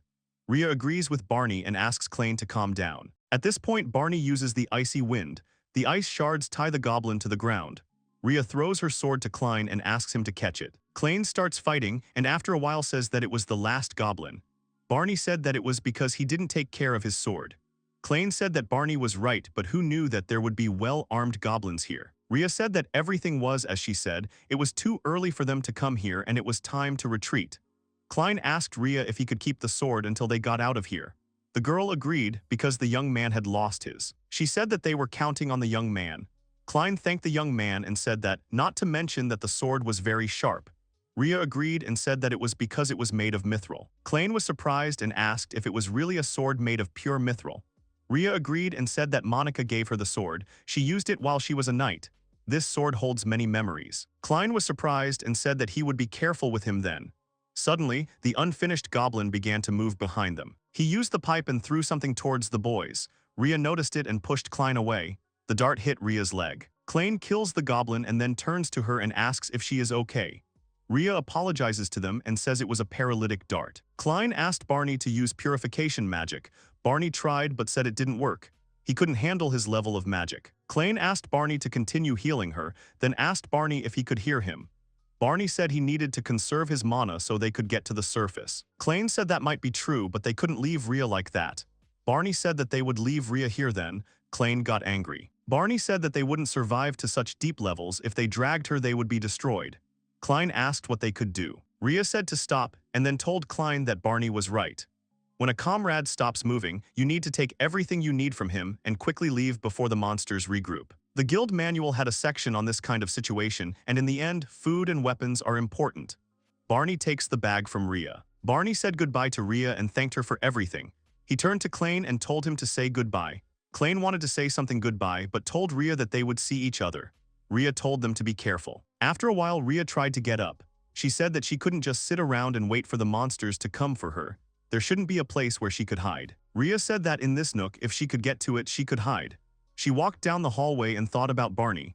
He could at least protect her until they found a place where she could cope. Then she remembered Klein and said that he could have left her that sword. Hadn't she told him how much that sword meant to her? Even if she hides, she probably won't be saved by anyone. The girl apologizes to Monica and says that she is wounded in both body and soul. From there, Toru already knows that they left her deep in the dungeon without any weapons or food. She couldn't move because of the paralyzing poison eating away at her body. She was afraid of the dark and monsters. She was terrified of her impending death and sat down to cry. That's when Toru saved her. Toru was so kind to her. However, before he realized it, she was so scared of the dungeon that she couldn't even hold her sword. Dato said that another rumor she heard in the guild was that Klein had obtained Rhea's sword based on the Adventurers Guild principle. However, every time she asked for details, she only received bits and pieces of information. Rhea said that she was also to blame. She was so scared that she couldn't move, and so she didn't even think about their safety. Although rather, she wished the opposite. Dato said that it was normal. That was what the girl was so worried about. Dato said that she was just in shock. She would take revenge on Klein for what he did to Rhea and give her back the girl's sword. Rhea said that Dato couldn't do that. The principles of the Adventurers Guild are upheld by the Kingdom of Francisca. Dato would be considered a criminal if caught. Dato replied that they can't forgive them. She asks what Toru thinks. Rhea asks the boy to answer. Dato turned to Toru again, whose hands were shaking. Toru said that he could not forgive them. He would take revenge on them. The girls realized that Toru had lost his temper. Rhea turned to Toru and said that even if he says so, there are still principles and laws of the guild.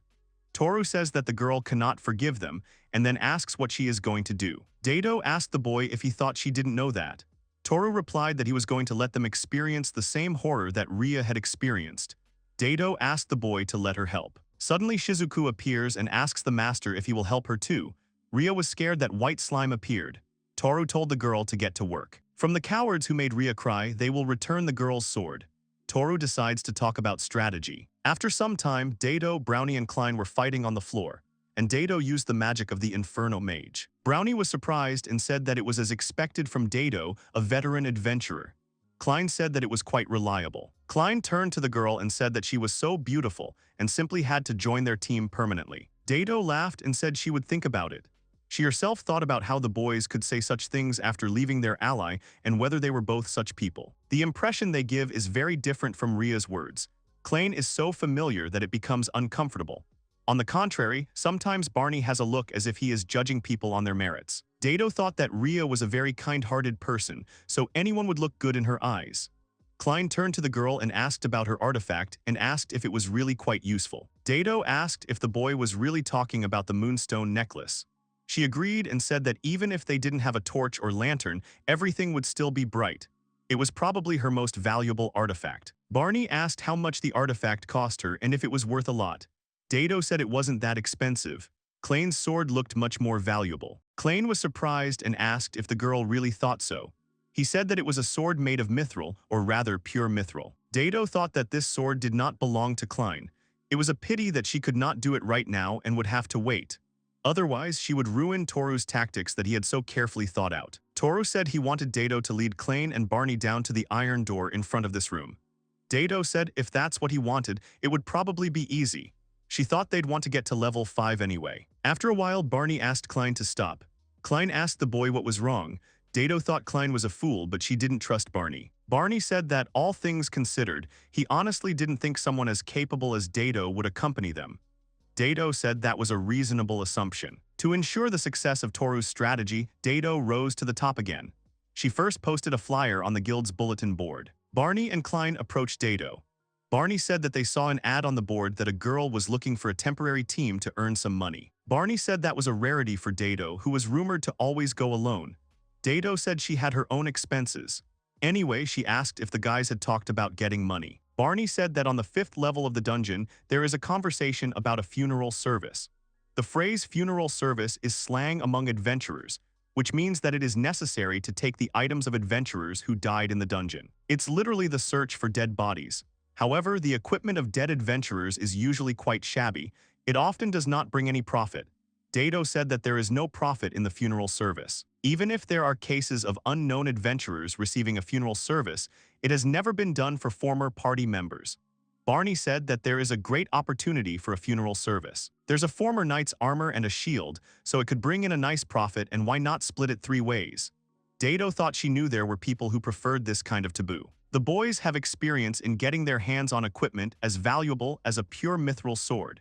They are nothing more than adventurers who have developed a taste for funeral services. As Dado thought, the two were looking for a 3rd member to get into the 5th floor. However, even though they had a bad reputation from the start, they are such a suspicious couple who somehow got Ria's sword. Dado thinks that they can't find any people except her. She asked where the knight's body was. Klein replied that it was Ria. If she knew that Dado had joined the group, she would be jealous. Dado laughs and tells Klein that he flatters her. Barney says that this is where Ria died, so he suggests searching the area. They didn't know where the armor was. Dado smiles and thinks that the rest is for Toru. She calls the guys and asks if Ria is lying there. The guys turned around and were quite shocked by what they saw. Dado pointed to the blonde on the ground and asked if it was Ria. The boys were surprised and asked how this could happen. Dado thought that this was supposed to confuse them. After a week without food or water, the body would look more decomposed. Dado smiled and asked if the girl had lived by chance. She asks the men just let them not tell her that they had fun with Ria and then betrayed her. Barney was surprised that she could be. Dado said she was joking. Ria is not alive and is just a corpse. She pushes them and tells them to finish. The boys approach Ria. Barney couldn't tell if she was really dead because she wasn't moving. Klein said that her skin color wasn't even pale. Dado said she wasn't sure she was dead. They would get a lot of money for that armor and shield when they got out. Dado said they should just take off the armor. Klein reaches out to the girl and apologizes to her. Suddenly, Ria grabs his hand and calls out to Klein and Barney. The men are surprised. Barney asks Ria if she is really still alive. Ria says that she somehow survived and thanks the boys for coming to help. Klein asked if it wasn't okay to save your friends. Ria replied that she was happy. Dado asked Klein what he was saying since they came to sell her shield and armor and split the money. Barney said he would prepare a separate reward for Dado. Dado said that if that was the case, she would keep quiet and expect at least 1,000. Ria asked the young man what he meant. She said she didn't believe they had come to bury her. Barney said that it wasn't true and Dado was just saying weird things. Ria said that she thought so because they were friends after all. The girl then turned to Klein and said that it was the girl's sword that he had picked up from the ground. She asked if the boy could return it to her. Barney said that the sword belonged to Klein according to the guild's principles. If the girl survived, he had no obligation to return it. Ria made a terrible face and apologized to the men. Suddenly, Toru pressed the button and the door from above began to descend. Barney and Klein were scared. Barney said that it was dangerous here and they had to run away from here. Suddenly, Ria grabbed them by the legs. They asked the girl what she was doing and asked her to let go. Suddenly, Ria started laughing and then showed her face to the boys. Her face was disfigured. She told the boys to return her sword of memories. The boys screamed and asked her to let them go. Ria said that if they give her the sword back, but she would think about it. Klein agrees and says he will give it back. They start screaming and then fall unconscious. Toru comes up and says that they passed out. He turns to the girls and says that he is happy for them and that they did a great job. Dado said that she was very angry at men. Shizuku added that slime can last too. Toru was surprised that Klein and Barney had wet pants. He decides to take a picture of them and then asks Dado to wait a bit. After a while, he tells the girl that he wants her to write a letter. The girl agrees and writes a note. The boy leaves the sword and says that they will now return to the room. After a while, the boy looks at the monitor in the camera. Dado says that she thinks that Klein and Barney noticed. They read a note that if they returned to that dungeon again, they would suffer until their last breath. Dado was impatient with Toru's note and their photo. In the end, they ran away. Toru says that he hopes they never see them again. He then stands up and goes to the room where Ria was sitting. Ria asked if they were finished yet. Toru agreed, then handed the sword to the girl and said that it was hers. The girl took the sword with a shaking hand, then hugged it and started crying. She said that this was the sword that Monica gave her. The girl asked Toru what he would do if she was stuck and couldn't move. Toru replied that even if he had to carry her back, he would try to escape together, even if the monsters killed him too. The girl smiled and then approached Toru. The boy was surprised, but the girl approached him. Ria said that she knew the boy would say that. Toru told Ria that he needed to tell her something. He confessed that he was not a great sage. He apologized for lying. Ria said that she had already thought about it.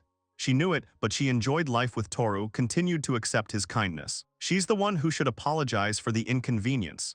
Toru said that it didn't bother him because he wanted to be near the girl. Ria asked the boy what in any case who he was. Toru replied that it would be difficult to explain. Ria said that she understood everything and it did not matter to her who Toru was. Suddenly, Ria kneels down and bows to the boy. She says that until she dies, she will be the knight of Toru. Toru asked her to wait a little. He can't accept it because it's too sudden. Ria replies that if that's the case, then she wants Toru to marry her. As a knight or a wife, she wants to be with the boy. It is pointless, so she asks the boy to be her master or husband, but the latter is better. Toru replies that perhaps as a knight he would like to rely on a girl while traveling in this world. Ria pouts. She said that she believed that her loyalty and sword belonged to Toru. There were other adventurers, and Toru was free to choose Dado and Shizuka. However, she tells the young man that if he sees her as his bride, she will be waiting for it with joy. After some time, Ria was in the dungeon. She inhales and then uses a combination attack. Ria realizes that her swordsmanship has not dulled. Then she exhales. Toru comes out and says that the door is open. He told the girl that it was a great job. Ria turns to Toru. After getting her mithril sword back, she swings it around the dungeon every day to get a feel for it again. It seems she has overcome her trauma and is back to her usual cheerful self. Toru says that dinner is ready and they can eat together. Dado hums a song and asks what they are having for lunch today. Toru says that they are having sukiyaki for lunch today. Toru said that he made it especially because they didn't have time to eat properly. Shizuku said that it smelled nice, and Ria said that it looked delicious. Toru invites the girls to begin. They thanked the young man for the food and then began to eat. The girls said that the taste was amazing and smelled very delicious. The meat in the dish was so tender and sweet. Toru said that it was because the beef was good. It would taste better if mixed with rice. He tells Shizuku to open her mouth and take the food. Ria said that it would take at least 2 days to get out of the dungeon, and to the surface and what food they would take with them. Dado said that she and Ria would deal with the monsters, so Toru should take care of the food. Toru agreed. Dado said it would be bad if the food was heavy. Toru told her not to worry, they would look forward to what he brought. After a while, they come out into the dungeon, and Toru buried the door with the key. Toru said that it was time to go up to the surface. Ria asked Toru what the boy was doing in front of the wall. The boy said that he was locking the front door. Dado asked if that was really the case. To her, it looked like he was doing something in front of a stone wall. Since people in this world can't see the apartment door, maybe there's no need to lock it. If anything had gotten in here, something unique would have happened. And besides, there's nothing wrong with being careful. Dado takes the key and hides it in an interesting place. Toru asked her to wait and asked if it wasn't strange. Dado asked the young man not to worry because she won't lose it and he is completely safe. He takes the keys from Dado and gives them to Ria. The girl says that the young man can count on her. Dado is surprised. Suddenly, Ria tells Toru that she can see the door. Toru and Dado are surprised.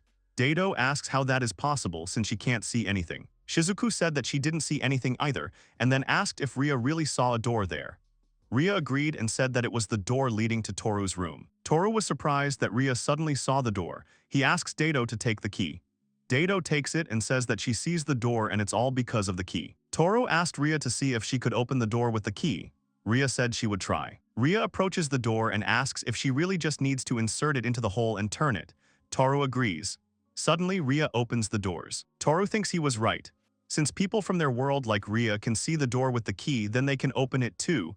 Then maybe there is something. He enters the house and asks the girls to come with him. They enter the room and are surprised to see Japan in the window. Toru said that they can now see that they are outside the room. Ria said that this is Toru's world. Dado said that she has seen this street before and this is Toru's world. Toru asked Dado to give the key to Shizuku. Shizuku said that she can see it and that is the view from the outside. Toru was surprised that the key had such an effect. He turned to Ria and told her to promise that she would never lose the key. Then he says that now they will calm down a little and still start to get to the surface. Dado is left behind. Dado called Toru and said that she wanted one key. Toru was surprised and said that they were going to go to their world. Besides, he only gave it to Ria for safekeeping, and isn't it similar? He asks the girl to let Ria keep it. Ria said that she also wants one key. Toru told Ria that she can keep it. Ria asked if it was true and she was very happy. Dado asked why only Ria should get the key. She said it was favoritism. Toru said he wanted one too.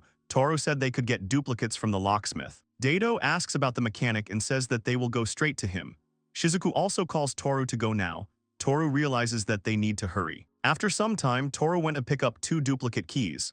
The man said that the 2 duplicates would be ready by 8:30. Toru thanked him. Toru then goes outside and calls out to Dado and Ria, but suddenly notices a crowd of people around them. He lends them some simple clothes. He understands that Ria and Dado are very beautiful, so it's not surprising. They don't look Japanese. He thinks that no one will be rude to them.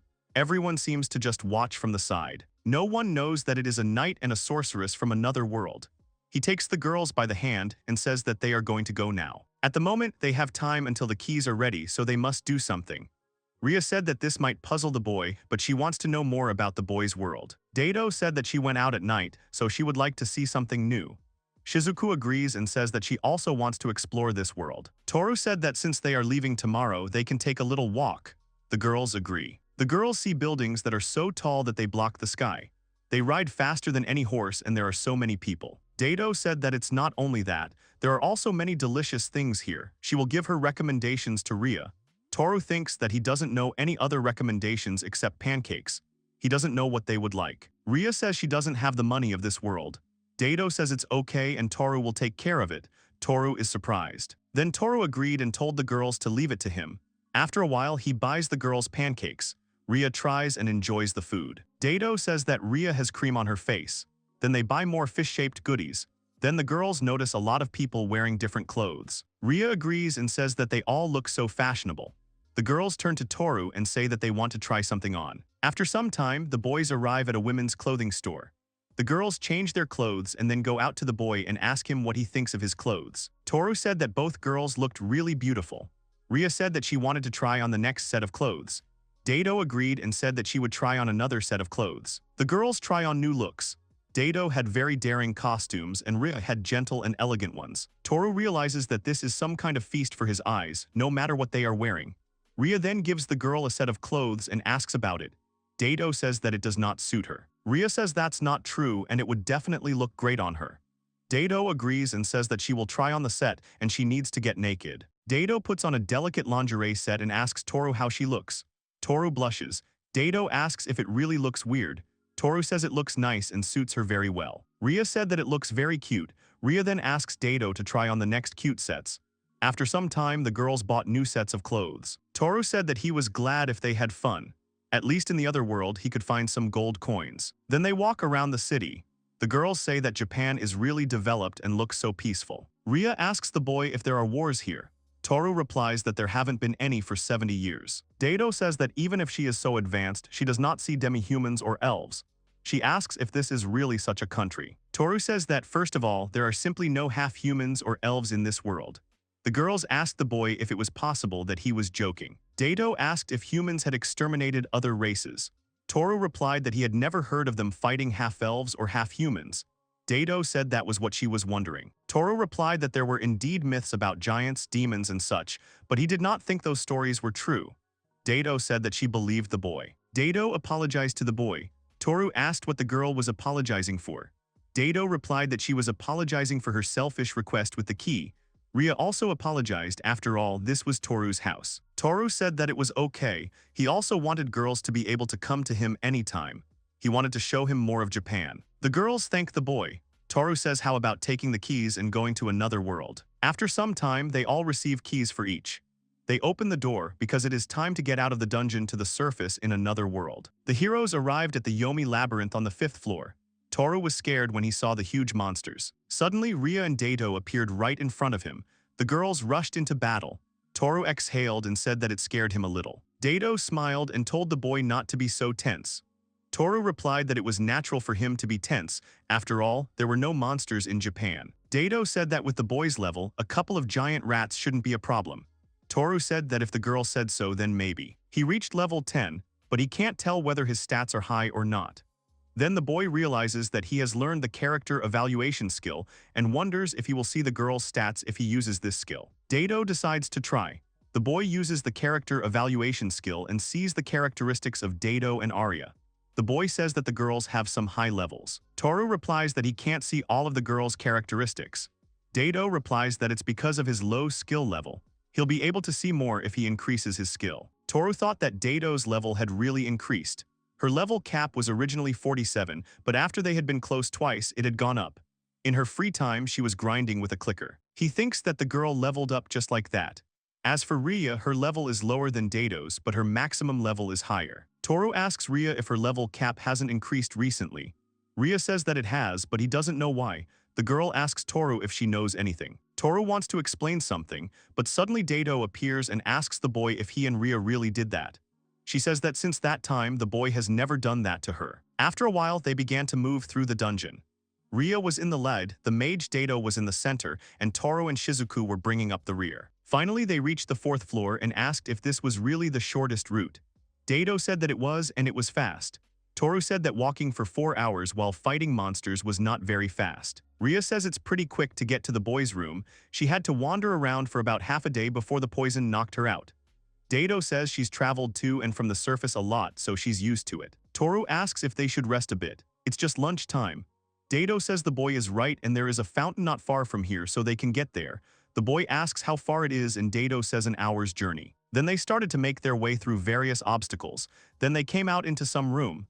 Toru said that it was quite easy to move here. The roots did not interfere and it was spacious. Dato says that they have reached the fountain and then shows the fountain to the boy. He looks and realizes that it is a fountain. Suddenly, he notices people in the corner of the room and realizes that they are people from another world. Toru said that they look strong and Shizuka agreed with them. Toru says that Shizuku is a white slime and maybe we should hide her from people. Dato says that everything is fine, at least for now. The Adventurers Guild forbids parties from attacking each other. It's better not to provoke the guild. Dato said that these guys are not very strong.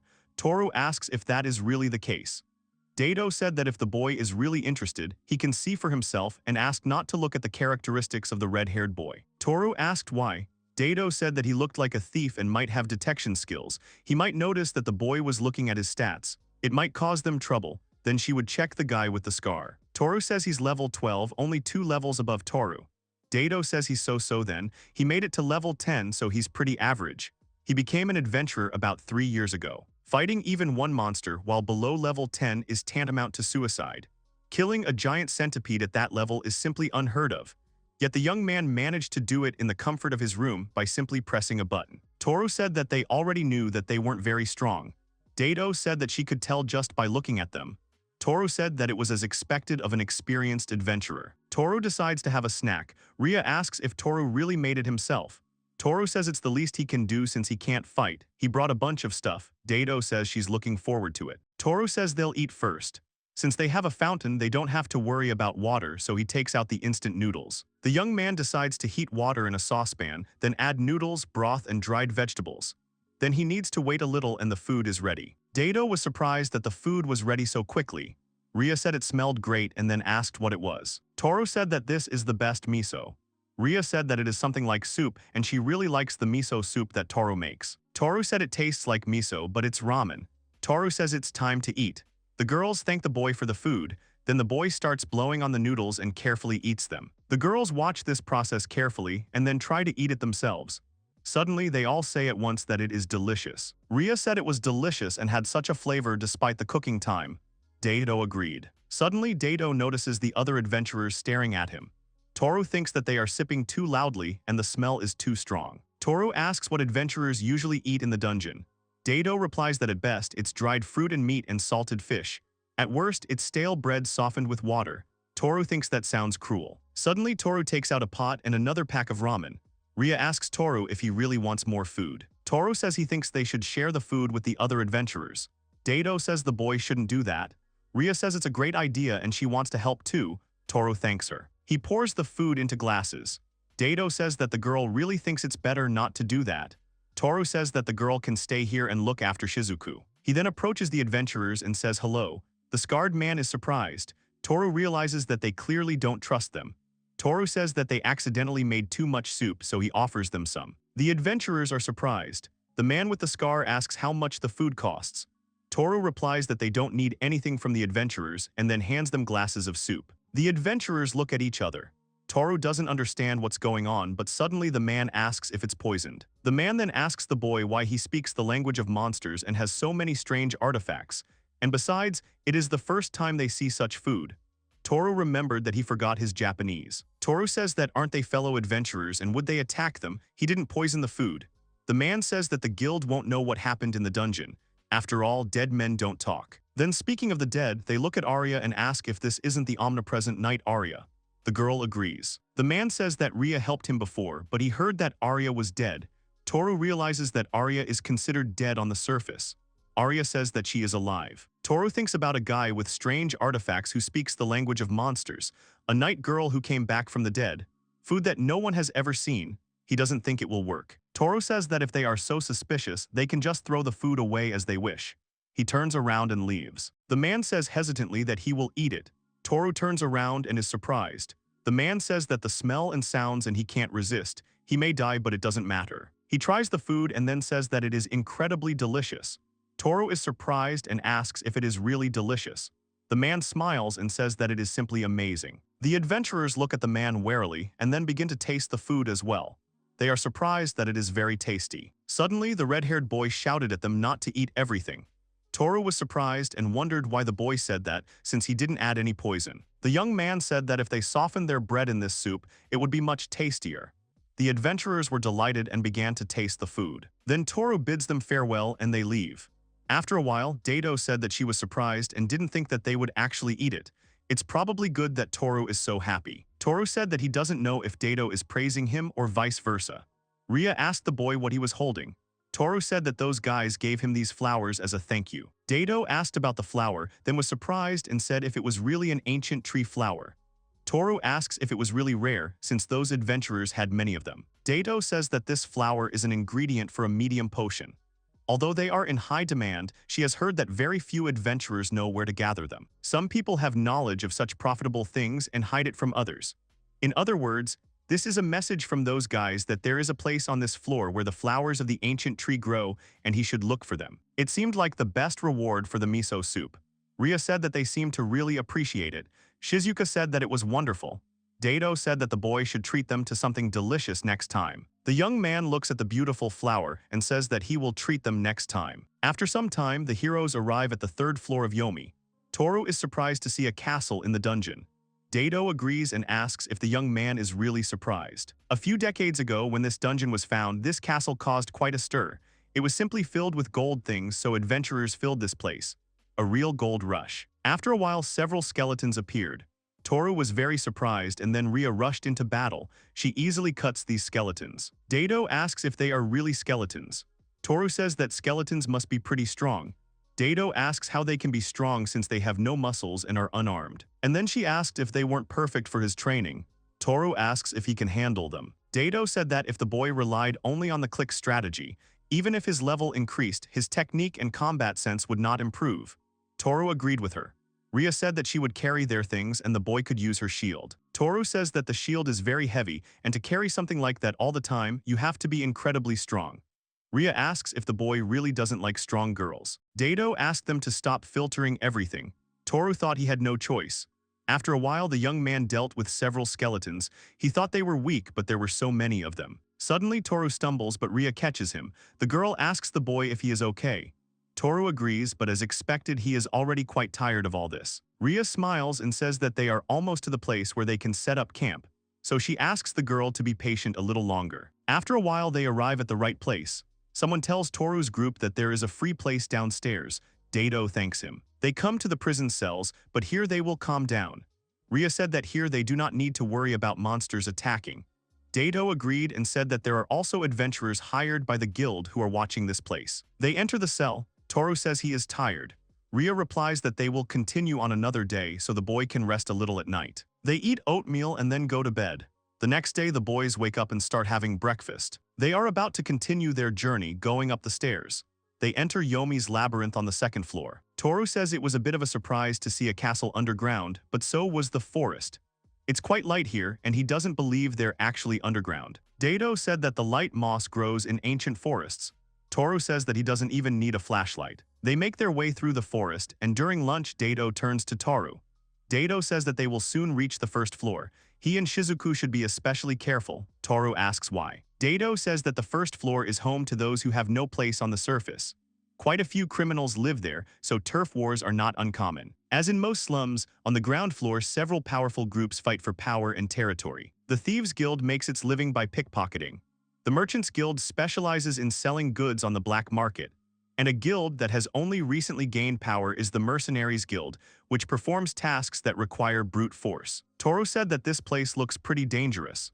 Dato said that, to be honest, the only thing he needs to watch out for is the Mercenary Guild. Toru was surprised and asked if the Thieves Guild wouldn't cause them more trouble. Ria replied that Toru was right and the Thieves Guild was dangerous too. Dato says that the Thieves Guild only targets nobles or wealthy merchants, and they have no reason to touch them. The House of Kaja are also quite skilled robbers. Ria says it's a real shame, but it's probably because they kept bringing in kids who aren't part of the Thieves Guild. It's a pretty unusual house, so a few minor robberies can't be helped. Ria said that everything is fine as long as they are in the shelter. Dato said that they don't even accept all of them. Toru asked what about the Merchant Guild. Dato can't say anything good or bad about them, but she would be grateful if they sold them something useful for the journey, like food, weapons, or armor. But on the other hand, she heard that they were involved in forbidden things. Dato said that they are people who also need things, so she thinks that it is a guild of necessary evil. Ria said that there was a rumor in the guild bar that Dato visits the Merchant Guild and various gambling houses. The boy asks about the mercenaries. The girls say they are bad. From what Dato heard on the first floor, they seem to be extortionists under the guise of protection. They will harass aspiring adventurers posing as escorts, and then they take away everything they get in their expedition. She also heard that they control the convenient route to the lower floors and attack all adventurers passing through there. Toru thinks that they are very similar to the Yakuza. Adventurers and the like would refuse such a thing. Dato says that is true, but if they do that, they will be in the minority. If possible, they should be avoided and they will leave them alone. Toru says that he is a little worried about them going up to the first floor. Shizuku agrees with the boy. Dato says that the boy looks unusual. Shizuku is a rare white slime and they have a high chance of being discovered. Toru says that they can transform Shizuku into his clothes. Dato asks about it. Ria says that someone could use the equipment appraisal skill on Toru's clothes because they are unusual. They might find Shizuka if they do that. Toru says that Shizuku can become something that will allow him to blend in with the locals. Toru asks Shizuku if she remembers what the people on the fourth floor were wearing. The girl agrees. Toru asks her to try becoming an adventurer's equipment. Shizuku agrees and acquires the armor form. Toru asks the girls if he can go in it. He can hide Shizuku like that. Shizuku said the armor looks great on him. Ria says that the boy looks like an experienced adventurer. Dato agrees with her. Toru adds that it would look a bit strange if his weapon was a pickaxe, so it would be better if it was an iron sword. Dato says that's fine. When they get to the first floor, they'll buy a sword. Toru asks if that's really the case. They set off. After a while, the boys arrive at Yomi's labyrinth on the first floor. Toru said that he had heard, of course, from stories, but the atmosphere here is more relaxed than he thought. Ria replies that this Hona is in the Merchant Guild's territory. It is still the best part of the city. Toru asks if this is true. Suddenly, someone calls out to the young man. He turns around and sees many beautiful girls elves who call him and ask if he wants to play with them. Shizuku says that Dato and Ria are looking at the master. Toru said that it was the first time he saw other elves besides Dato. Dato said that they are the most common elves that can be found anywhere, and she is a high elf. The girl asked not to put her on the same level as these scoundrels working here. Then they walk around the city. Toru asks if there could be a weapons shop here. He asks the girl if she will buy him a sword. Dato agrees and says that if it is not too expensive. They enter the shop and look at the swords. Dato points at the swords and says that these look pretty good. Toru says that this shine and this hardness, without a doubt, a great sword. The male merchant says that the boy has excellent taste. They buy a sword. Dato said that she can't believe that the man sold them the sword for only half the market price and that it was a good deal. Ria asks the boy if she can examine the sword a little. Toru asks how it is and if it is cool for its price. Ria says that it is just an iron rod and then says that part of the blade is also too thick and such a sword will not even cut paper. Toru says that the girl is right. Ria smiled and said it was just a beautiful dull sword with a polished surface. Toru said he was wondering why it was so cheap. Dado said it was just a prop and it was okay because it was cheap. Then Toru sees a line and asks what kind of store it is, since there are quite a lot of people there. Dado says it's one of the unloading stores. Toru asks what they trade. Dado says anything from the surface, loot and dungeons, stolen for illegal sale. Anything will do as long as it's worth something. Dado points at the boy and asks what about him. Dado said that it seemed like the boy found something unpleasant and that the guy was from the mercenary guild. Toru asked about the boy and asked about the man next to him. Dado pointed to a tattoo of swords and a shield on the man's face. She said it was the mark of a mercenary guild. Dado told Toru to never start a fight with them. At that moment, Ria approached the man and asked if he was selling it. The man agreed and asked what was wrong. Ria said that if so, she would buy it and asked the price. Dado asked Ria to stop. Ria approached the boy and said that he was safe now. The boy agreed. Toru asked what Ria planned to do with him. Ria said that she would take him to an orphanage that she supported. The boy asked about the orphanage. The young man said that they couldn't. His younger sister would be left alone in the mercenary guild. He and his sister lived here, but then the mercenary guild took them away. The man chuckled and said that it was bad that they were hanging around in their territory. The boys start to get angry. Ria says that's why she says she's buying them. Dado pulls out a bag of money and tells them not to cause more problems. The man says he doesn't need Dado's change. If he sells it to a men's establishment through a convenience store, he can get twice as much as Dado can give him. Toru gets angry, and Dado says that she asked them not to get into a fight. If the boy gets into a fight with the mercenary guild on the first floor, then exploring the dungeon will become much more difficult. At this point, she takes out the boy's sword. She asks if they don't want this, then hits the man over the head with the dull blade of her sword. Dado says she didn't want this. The man says they'll pay for it. He whistles and suddenly the boys are surrounded by a huge number of people. Toru says that there are more and more of them. Ria says that they keep coming and what should they do anyway. Dado says that they are surrounded and have no choice, so they need to break through. At this time, some girl behind the wall was holding an incomprehensible ball. The next moment she throws the ball into the crowd and it explodes, spreading a huge amount of smoke. Toru doesn't understand what it is and starts coughing. Suddenly, someone grabs his hand and starts dragging him along. Toru doesn't understand what it is and he can't see well because of the smoke in his eyes, but he feels like someone is pulling him. Suddenly, he notices that the girl has a tail. The men were in the smoke and did not understand where the boys had gone. One of them said that they could not have gone far. He ordered the men to find them. At this time, Toru was running along some narrow streets. He was already quite out of breath. Toru thought that he didn't know what it was, but this girl with a tail saved him. Then the girl stopped and said that they were safe here. Toru wondered if it was possible that this iron door was some kind of secret place. The girl called someone and, calling herself a cat, ordered them to open the door. Someone behind the door asked for the password. The girl said steal from fat pigs. Then the door started to open. The girl said they would hide there for now. Toru thanked her, but his two comrades and the boy remained there.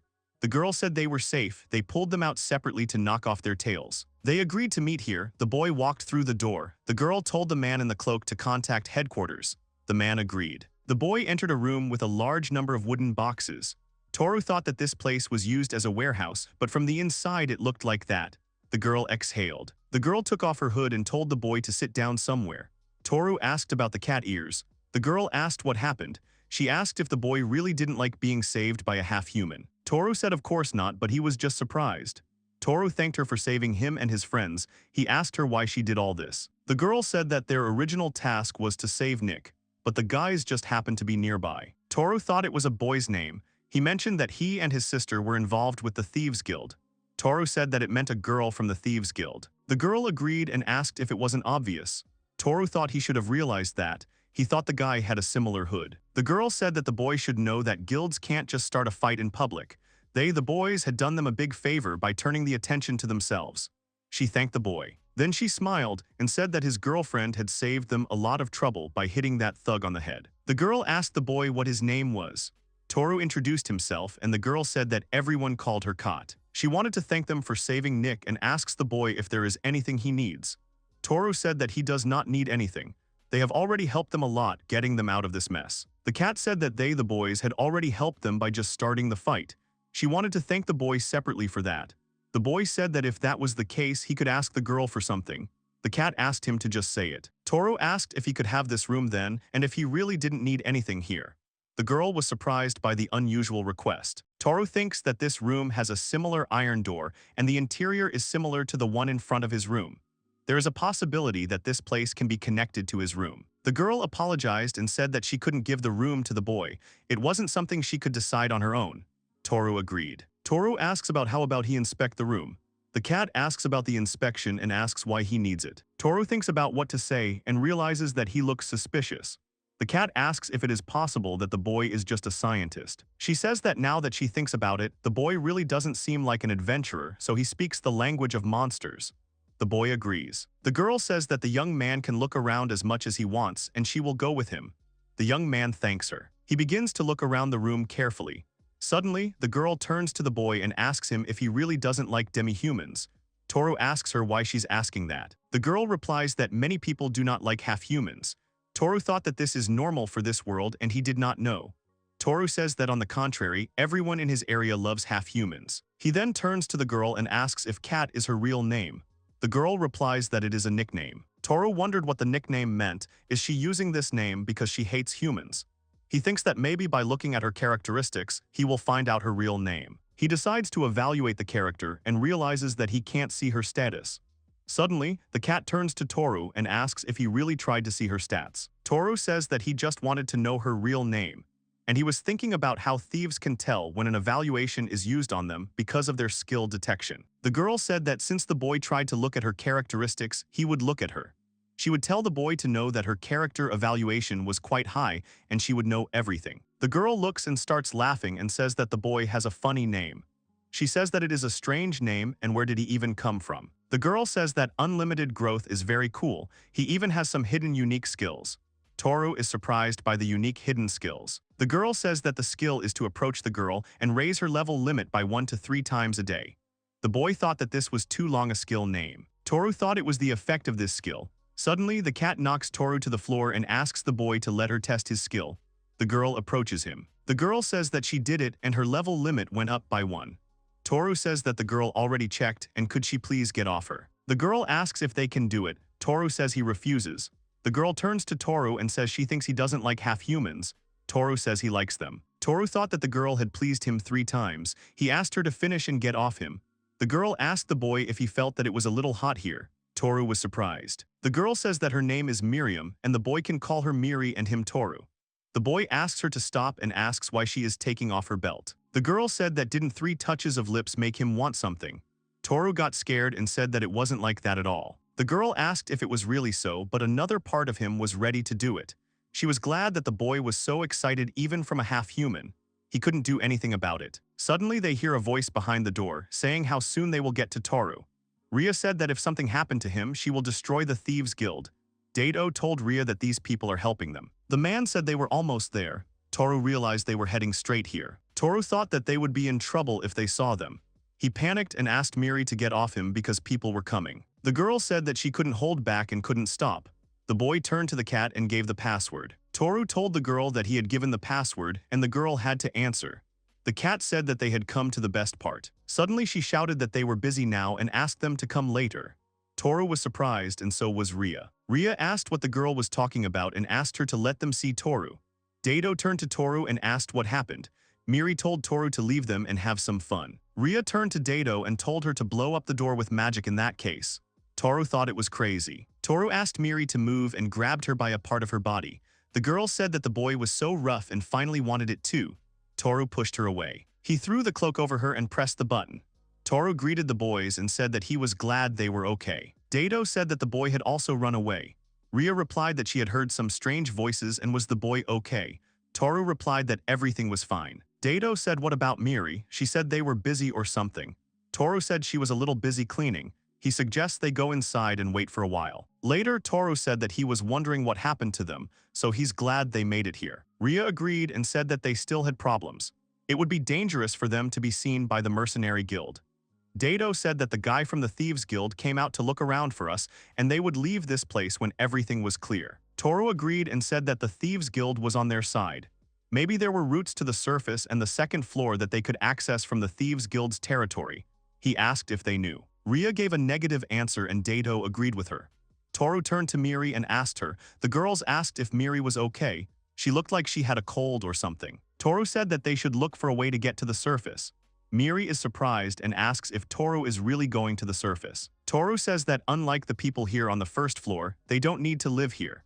Miri says that if that's the problem, it might be beneficial for them to join the Thieves Guild. Miri said that if they join the guild, they would also be protected by a non-aggression pact with the Mercenary Guild for a time. In addition, they would be able to use the infrastructure and roots of the Thieves Guild. Dato said that wasn't so bad. Ria asked what she was talking about.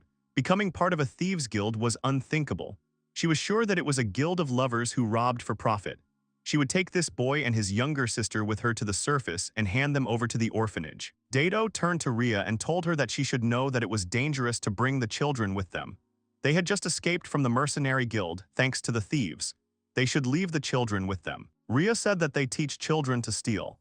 In addition, they do not even receive a proper education. Miri said that children who have lost their children come to their guild themselves, just hearing about them. She also doesn't think that children should necessarily join them, but the guys are adults and it's not up to them to decide. She saw Ria's look and said that she thought that since the mercenaries were after Nick, he would be safer on the surface. Ria said that it was decided then, and they would go to the surface with Nick and his sister when everything settled down. After a while, Toru said that as Miri had said, they would need a safe route to get to the surface with the children. He asks Miri if she could help them with that. Miri asked if they could just relax for a day. Toru apologized and said they were in a hurry. Miri asked what about exploring this room. Toru says that they will come back later once they finish their business on the surface. Suddenly, a voice came from behind the door and addressed the girl. She said that it was open. The young man came up and told the cat that the people from the Mercenary Guild had left. Then she whispered something to him. Toru thought she was telling the boy that they would be taking Nick's sister with them as well. She turns and says that it seems their boss wants to thank them for saving Nick. Toru said that they had to go. Suddenly, Dato covered Toru's mouth and told him to shut up and not to say anything thoughtless. The young man wanted to refuse their boss's invitation. People like that usually take honor seriously. They'll get into trouble if they upset their boss. The Thieves Guild has 800 members, the boy knew. She asked if he really wanted to make them his enemies, especially after they went through so much to save them. He says that it's not in their best interest to see them at their worst. In fact, if they like them, moving around will be a lot easier. Toru agrees and says that they'll meet him. Then they walk through the city. Miri tells Toru that she doesn't look very good. Toru agrees. The girl replies that their guild has more people than the merchants, but when they start trading, they don't do it very well. She asks what it looks like from a scientist's perspective. Toru says that the city may need to be redesigned. Miri asks what that means. Toru says that where he comes from, redevelopment involves pouring huge amounts of resources into older areas to make them more livable. He thinks of it as a kind of renovation to saddle up with something more modern. Miri thinks about it. Toru says that in his hometown, modernization is being done to improve life, but he thinks that the biggest problem on the first floor is the lack of public order. In that case, maybe they could build a large apartment building that also has shops and restaurants. Then they could set up a security system that would keep criminals out. Ria said that sounded great. The kids would always feel safe. Dato added that if all went well, there would be more visitors from the surface. Miri asked Toru to tell her more about this redevelopment. After some time, Toru tells her everything. Miri says that they should cooperate with the people on the surface to develop the area. Dato says that she thinks that if they team up with a large group, they can defeat the Merchant Guild. Toru agrees and adds that he thinks they have a good chance of establishing cooperation if they offer them the right to trade on the first floor. Miri thanked Toru and said that he now had hope for this place. Toru said that he thought they would face a lot of difficulties when they started working on it. Miri said that they would do their best. Toru thought that in addition to taking care of the children, Miri is also in charge of the guild. Is she really that important? Then Miri says that they have arrived. They arrived at the headquarters of the Thieves Guild. A girl with glasses greets the guests and thanks them for coming. She introduces herself as the secretary of the leader Nola. She also says that the leader would like to thank them, so he invites them inside. He then says that Kat and Nick will wait here. The girl asks them to go into the room. There was a bed with a girl on it. It was their leader Dorothea II. Toru realizes that the leader is indeed a girl. He greets her and says it's nice to meet her. Dato says that she's glad to meet her. The girl remained silent. Nola says that it is her role to convey the guest's words. She apologizes for such inconvenience. Toru thought that he thought it was to keep the leader's true identity from being revealed. It must be hard being the leader of a guild. They whisper and Nola says that on behalf of the head of the Thieves Guild for saving Nick, she expresses her sincere gratitude to them. As a result, they became enemies of the Mercenary Guild. Nola said that she wants them to join the guild as guests. She asks about their decisions. Ria said that they refused this offer. Dato asked the girl to be more respectful. Ria said that moreover, they were going to take Nick and his sister along with them. Nola said that it was her own opinion, but they should know that they are not forcing these children to join their guild.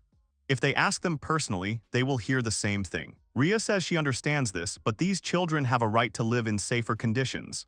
Nola turns to Tor. She asks if he can promise to provide Nick and his sister Marie with a peaceful and safe place to grow up. Ria said that they promise. At least that place will be much better than this one. Toru asks to give him time to negotiate. Nola agrees. Toru approaches Ria and says that he thinks the orphanage she supports will treat the children well. The girl agrees. Ria asks Dato and says that maybe it's too much, but can she count on her support? Dato says that she has no choice. Toru asks Shizuka and she starts twitching. They smile. Toru turns and promises them. Nola smiles and nods. She says that the leader said that she would entrust the children to their group, but on one condition. The children would be accompanied by one of their guild members until they arrived at a safe place. Nola asks them not to worry and tells them, among other reasons, the presence of a member of their party will reduce the chance of other guilds causing them trouble. This will make their journey easier on many paths. Toru says that in that case, they will inform them of the successful escort of Nick and Marie. Nola says that the leader is very grateful to them for that. They will be warmly welcomed next time. After a while, Nola says that she will call a guild member to accompany Nick and Marie. Toru then says that it was tense. Dato agreed. Toru thought that Miri had left and he wanted to see her one more time before they left. Then Nick and Marie showed up.